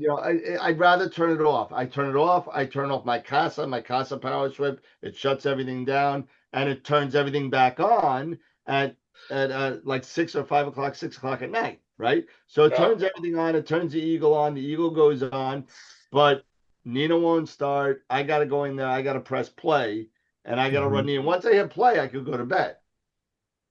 I don't even look at it. Right. But I got to sit there and I got to hit that play button. It's just, you know, I'm just too lazy. I don't want to hit that play button no more. Oh, Hey, Joe, what are you running for computers? What? What's Joe running for computers? HPs. Yeah. Regular desktops? Yeah. Desktops, yeah. Look right there behind him on his right shoulder there. When he pops back up, you'll see him. Yeah. Is that an air conditioned controlled room that you're running them in? Absolutely not. No, it's sitting right there by the mount. See it? Absolutely not. It's each one's by the mount? Yeah. Yeah. There's one computer by each mount. I see like a room in the back end. The back also has computers in it. That's Bob's room where he controls his telescopes. That's Bob's. Okay.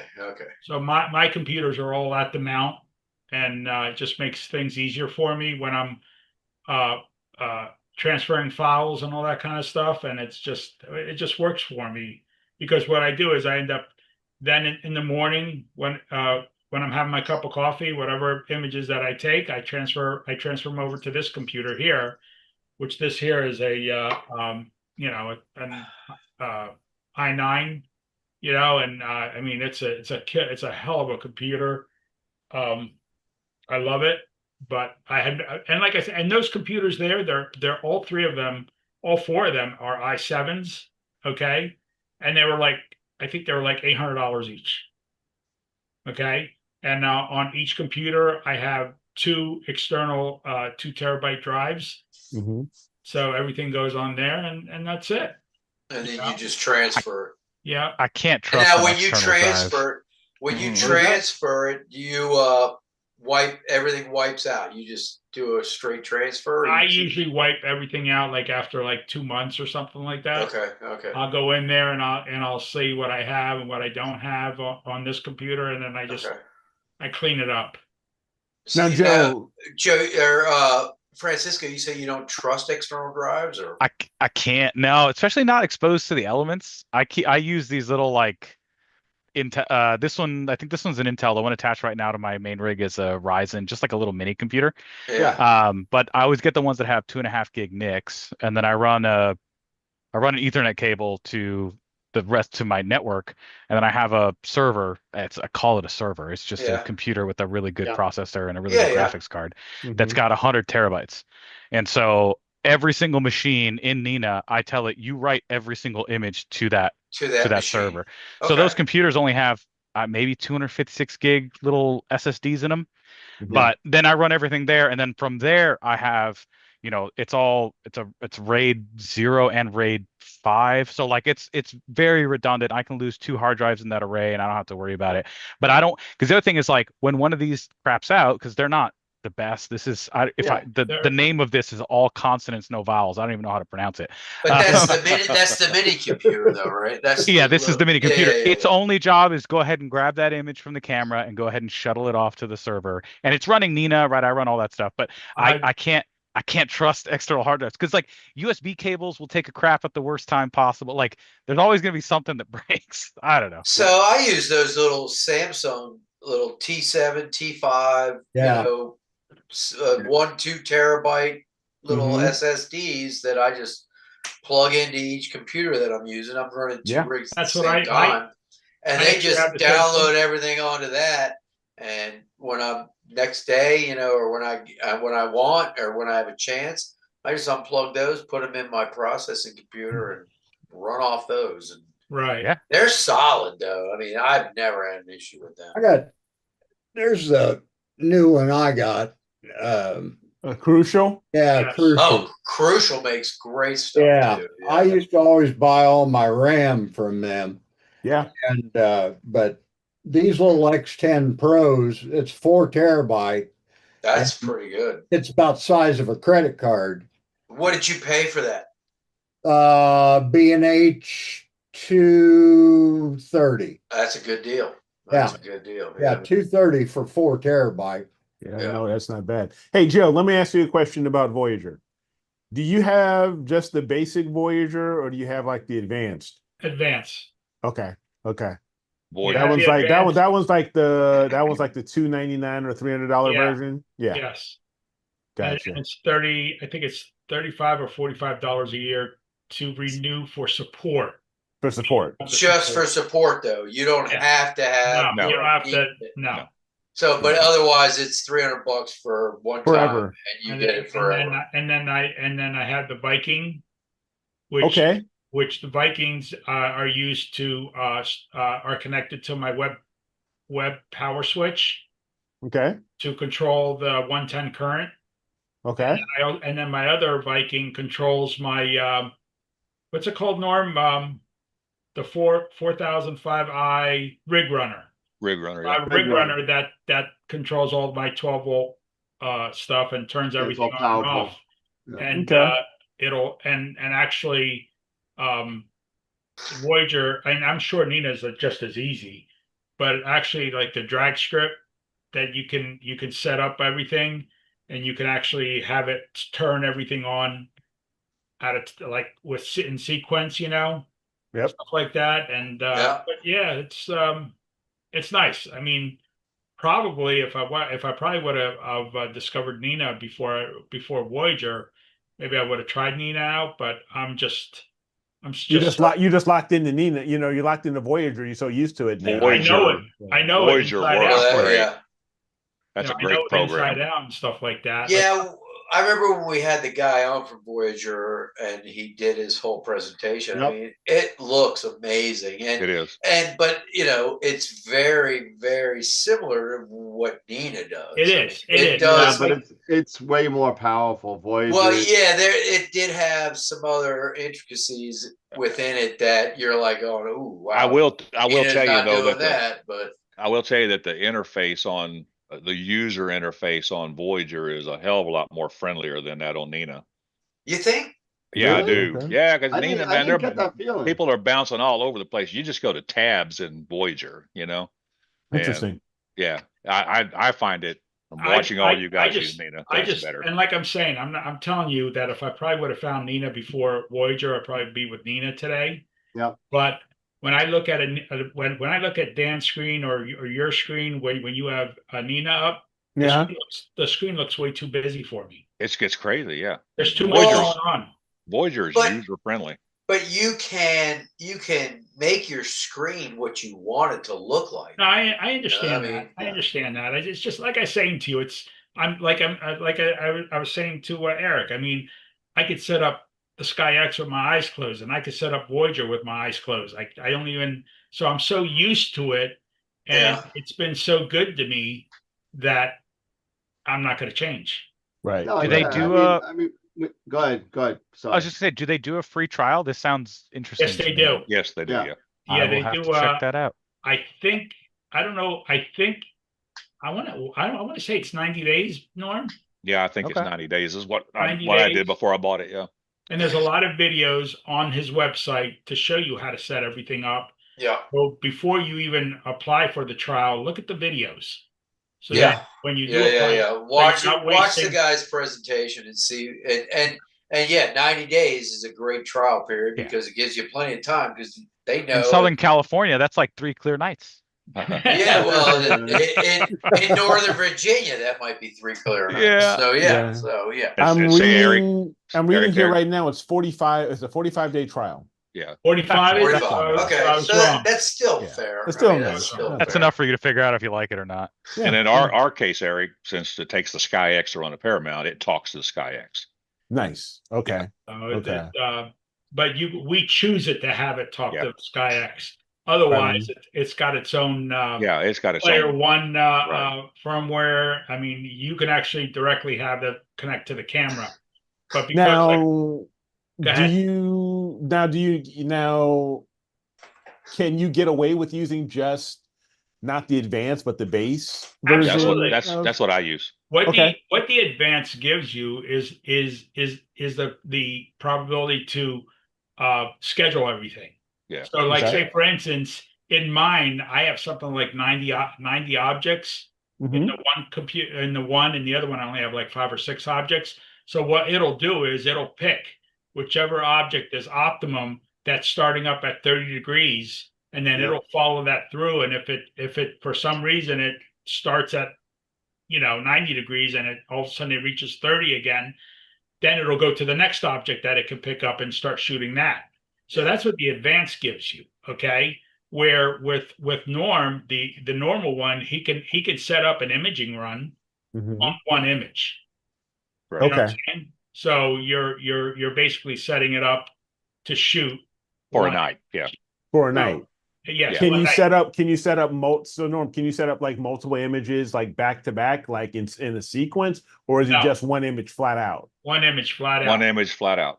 And then you have to reprogram it to it's basically the basic sequencer in Nina. Yes. And then but even the basic sequencer in Nina you could add you can still do multiple targets. Like when you're done with that, move on to the next one. But it sounds more like the target scheduler in Nina. Where you're able to kind of sit there and use moon avoidance, use altitude. That's what Voyager has, you can use altitude. You could say, okay, well, if the moon's out at all, you could say, well, don't shoot 03 when the moon's out. Don't shoot LRGB when the moon's out. Right. Just shoot HA and S2, or if you got, Sloan filters. That's what Voyager does too. Yeah. Yeah. Yep. So, like I said, the regular Voyager is not hard at all to deal with whatsoever. When you get into advance, then you're going to an object. So, what slot you got to put it in? Is the object an HAS203 or is it LRGB? So you're setting that up. You're setting up the moon avoidance. You're setting up where you want it to start at 30 degrees. Then and so each and every object that you go to, you're setting it up. And there are some objects that would be set up like you could use the same setup, just flip it over to another object and create another object type of thing. I mean, it's nice that way. The advance is nice that way. The only thing that I get a little pissed at sometimes is that I don't do my calculations right, and I won't have enough data, and I have to wait till the following year to pick up the rest of the data. Gotcha. Okay. Well, that happens. Okay. But that's user error. Put it that way. Right. Okay. But the beauty is with a sequencer, though, I mean, you're just collecting data all over the sky continually, and you're building that database up. Yeah. Yes. Yeah. Nice. Well, for 45 days to trial it out, to see how it goes and see how it works with, the SkyX and everything, and hopefully have an opportunity to really get into it so you can see the ins and outs just for the basics. Not a bad deal for 45 days. I use an off-axis guider on all my setups.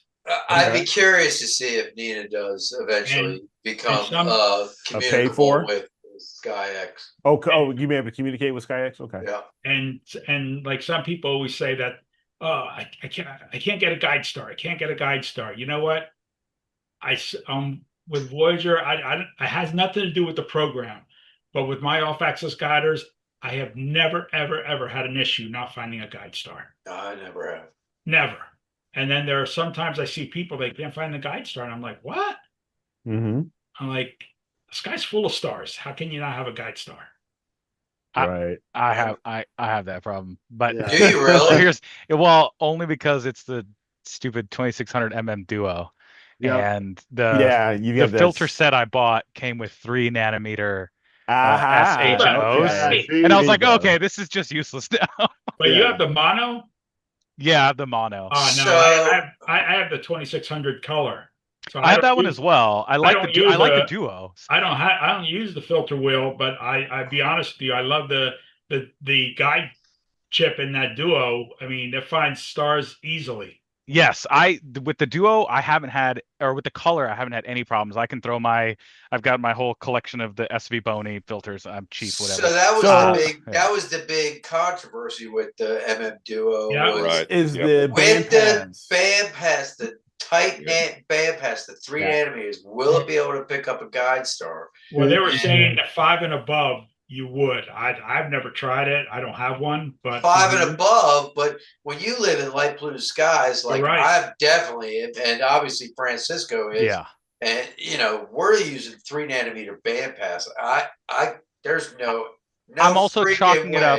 I'm chalking it up to it's on an 11-inch SCT. No. So if I put it on my FLT 110, my little William Optics, you have more star field to choose I bet from. it might find something. Yeah. So I'm chalking it up a little bit to that. I might just bolt an off-axis guider to the front of the filter wheel, which sounds like a crazy thing to do, but like I don't know how much is it. That's a crazy thing to do. Filters. Yeah, but how much are those filters? Like $700, $800? Yeah, but you know what? That's not gonna solve your problem where the filter wheel is in the front or in the back. You're still gonna have to go through filters. No, the OAG is as long as the OAG is in front of the filter. Yeah, if I put the OAG in front of the filter, it'll be fine. Yeah, okay. Yeah, they'll pick up stars, no problem. It's running naked. Unfiltered. Oh, so if he puts the OAG in front of the filter, he's not where OAG usually goes. He's going to use a different camera to guide with. Yeah, that's what I was going to get to. You should just get a Poseidon and jump. Come to the dark side, get away with the ZWO. Get away from that ZWO stuff. I'm already in the dark side. I got a Poseidon, he's got his rise. He's had a rising you cam said there. you like that your tube tech stuff, so get an Altair. Rising cam, yeah. I like whatever I can get used on the Cloudy Nights classifieds. There you go. There you go. There you go. Hey, by the way, I hear Jose's you. asking, I think Jose or no, Timothy's asking what's William shooting with? William shooting. I'm sorry, I'm talking about me? Oh, yeah. What are you shooting with? Yeah, it's good image. Oh, okay. So the one you just saw, that is a 6200 full frame PC Pro at full frame. That's the ZWO camera. But there's no filter in it, and I was doing that was a 2-minute Andromeda image, and I'm doing a 5-minute test now. I'm just that's on the H2 scope. Okay. Wilfredo has such good taste. Yeah, it's on the new OCal, right? Okay. Yes, that is the new OCal. Yeah. I'm sorry. I'm staying off of. I'm on mute because I'm cursing a lot because mosquitoes are tearing. No! He's getting eaten alive. Yeah. I'm gonna have to go get my pterodactyl rigs going here. Yeah. Well, guys, I know we're about... just before we go. I know you guys were talking about external, and I love that thing.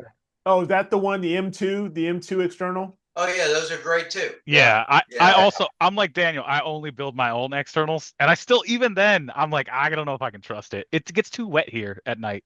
Yeah, but you know what? Like in Starfront, right? All I did was put, because I got a Synology NAS here in New York. Yeah. And I literally sit there and I just put a Synology folder. Yeah. On my drive, and it goes right to my NAS. That's a great solution. Yeah. It goes right to my NAS, no problem. And then I got double redundancy on the drives, so I'm and that's what it is. So God forbid one of them craps out, I'll just swap it in, and be done with it. There you go. Yeah, that's cool. Hey, real quick, Joe, do you know or Norm? Is the trial the full blown trial, or is it the basic for Voyager? You guys have an idea? It's the basic. It's the basic one versus trial, just to give it a shot. Okay. Yeah. All right. Cool. Well, hey, Francisco, so happy to have you on, man. Yeah, thanks for joining us, man. For joining us. For sure. Hey, don't be a stranger. Don't be a stranger, man. How often does this sort of thing happen with the Zoom call? Every other week. Every second and fourth. Every second and fourth Friday. Count me in. I'm sold. Right on. Awesome. Well, I look forward to seeing chatting on Discord too. So yeah, for sure, for sure. Well, all I got to say is Ross needs to speak up. I mean, he ain't said a word. Nobody's paying attention to me. He never gets no respect. And Matt needs to turn his equipment on and start using it. I'm a collector, Dave. I told you. He's got a fine collection, though. That's all right, guys. Collecting dust. I know we're over time, but hey, thank you guys for hanging out with us. Thank you in the chat, for throwing questions and hanging out with us. We're going to do this again in 2 more weeks from tonight. We'll do it again at 8:00 Eastern. Good discussion tonight. So yeah, we have some great discussions. Bring your questions, bring your thoughts, throw some ideas out there. You want to chat about whatever is on your mind related to astrophotography, astronomy. Come on, hang out go to their Discord channel, join up, and you get the link, and then you can hop on. So that's it. And awesome. just one last thing. Yeah. Don't forget, next week on Wednesday we have Charlie Bracken coming on awesome. For his next. He's got a new book coming out, and he may or may not be making an AstroWorld exclusive announcement at that show. Unsure if I could. I don't know if I could drag it out. Teaser. Oh. And then the following Wednesday, which I think is like the 23rd, 24th, something like that. We have Simon Tang, the laziest. Nice. The laziest astronomer coming back. Crazy Tang. And he's going to be showing us his quadruple solar telescope rig, I think he's calling it. Oh my God. Man, He's awesome. out of his mind. He's out of his mind. He is a madman. If you haven't seen him, check him out. It's the Stupid Astronomer. You've seen him from Woodland Hills. He's a really great guy. He is, yeah. He was on Astropalooza last year. And he's a really good friend of the show. Charlie's been on many times. And it's going to be cool. So then we just had Steve Malia from Starfield Optics last week. Yeah, great show. That was a great show. Yep, really good show. Showed off his new peers. His new peers, yep. His observatory peers. I don't think you've had a bad guest yet. What? Right. No, I don't think we have either. Yeah. I think we've had one, but I'm not going to say who it is. Oh, I know who it is. We're not going to go there. We're not going to go there. But we had Nico on a couple of weeks ago. So I got to start building up. Sarah Mass was on a few weeks ago. Sarah Matthews was on. And I got to start building up Astropalooza. It's now 3 months away. Astropalooza 4. Yeah. So unbelievable. Yeah. Well, guys, thank you all for coming on, hanging out with us. It's been a blast. You know what, Joe, I got to give you, and Norm, you got to give you guys credit. You guys thought of this idea. You guys said, hey, let's do this. Let's do this. So, great idea, you guys. Really. Norm said it like a year ago. And Norm said it. I know Norm said it like a while ago. For a year. Yeah. So kudos to you, because this has been a hit. But it's again, great. It's been great. So thanks everybody for coming on again. Have a great weekend, everybody. Yeah, guys, have a good night. Have a good weekend. You all do the same. Yeah, good night, absolutely. everybody. Take care. Keep Keep imaging, educating, clear skies, and we will see you guys on Wednesday. So sounds good. Later, everybody. Bye. Take care. Now, how do you turn this off? Just leave. Just bottom right. Leave. I'm doing it right now. Just leave down the bottom. Yeah, just down the bottom. Fredo, you're cracking me up, dude. It's a big red X, man. Just down there at the bottom right-hand corner, the X, or just click X. Yeah. Happy hunting, Wilfredo. Happy hunting. Oh, yeah, it says leave. There you go. Oh, duh. There you go. Later. Like a tree and blow away. Later, guys. I leave you. See ya. Take care. See ya. Later, Wilfredo.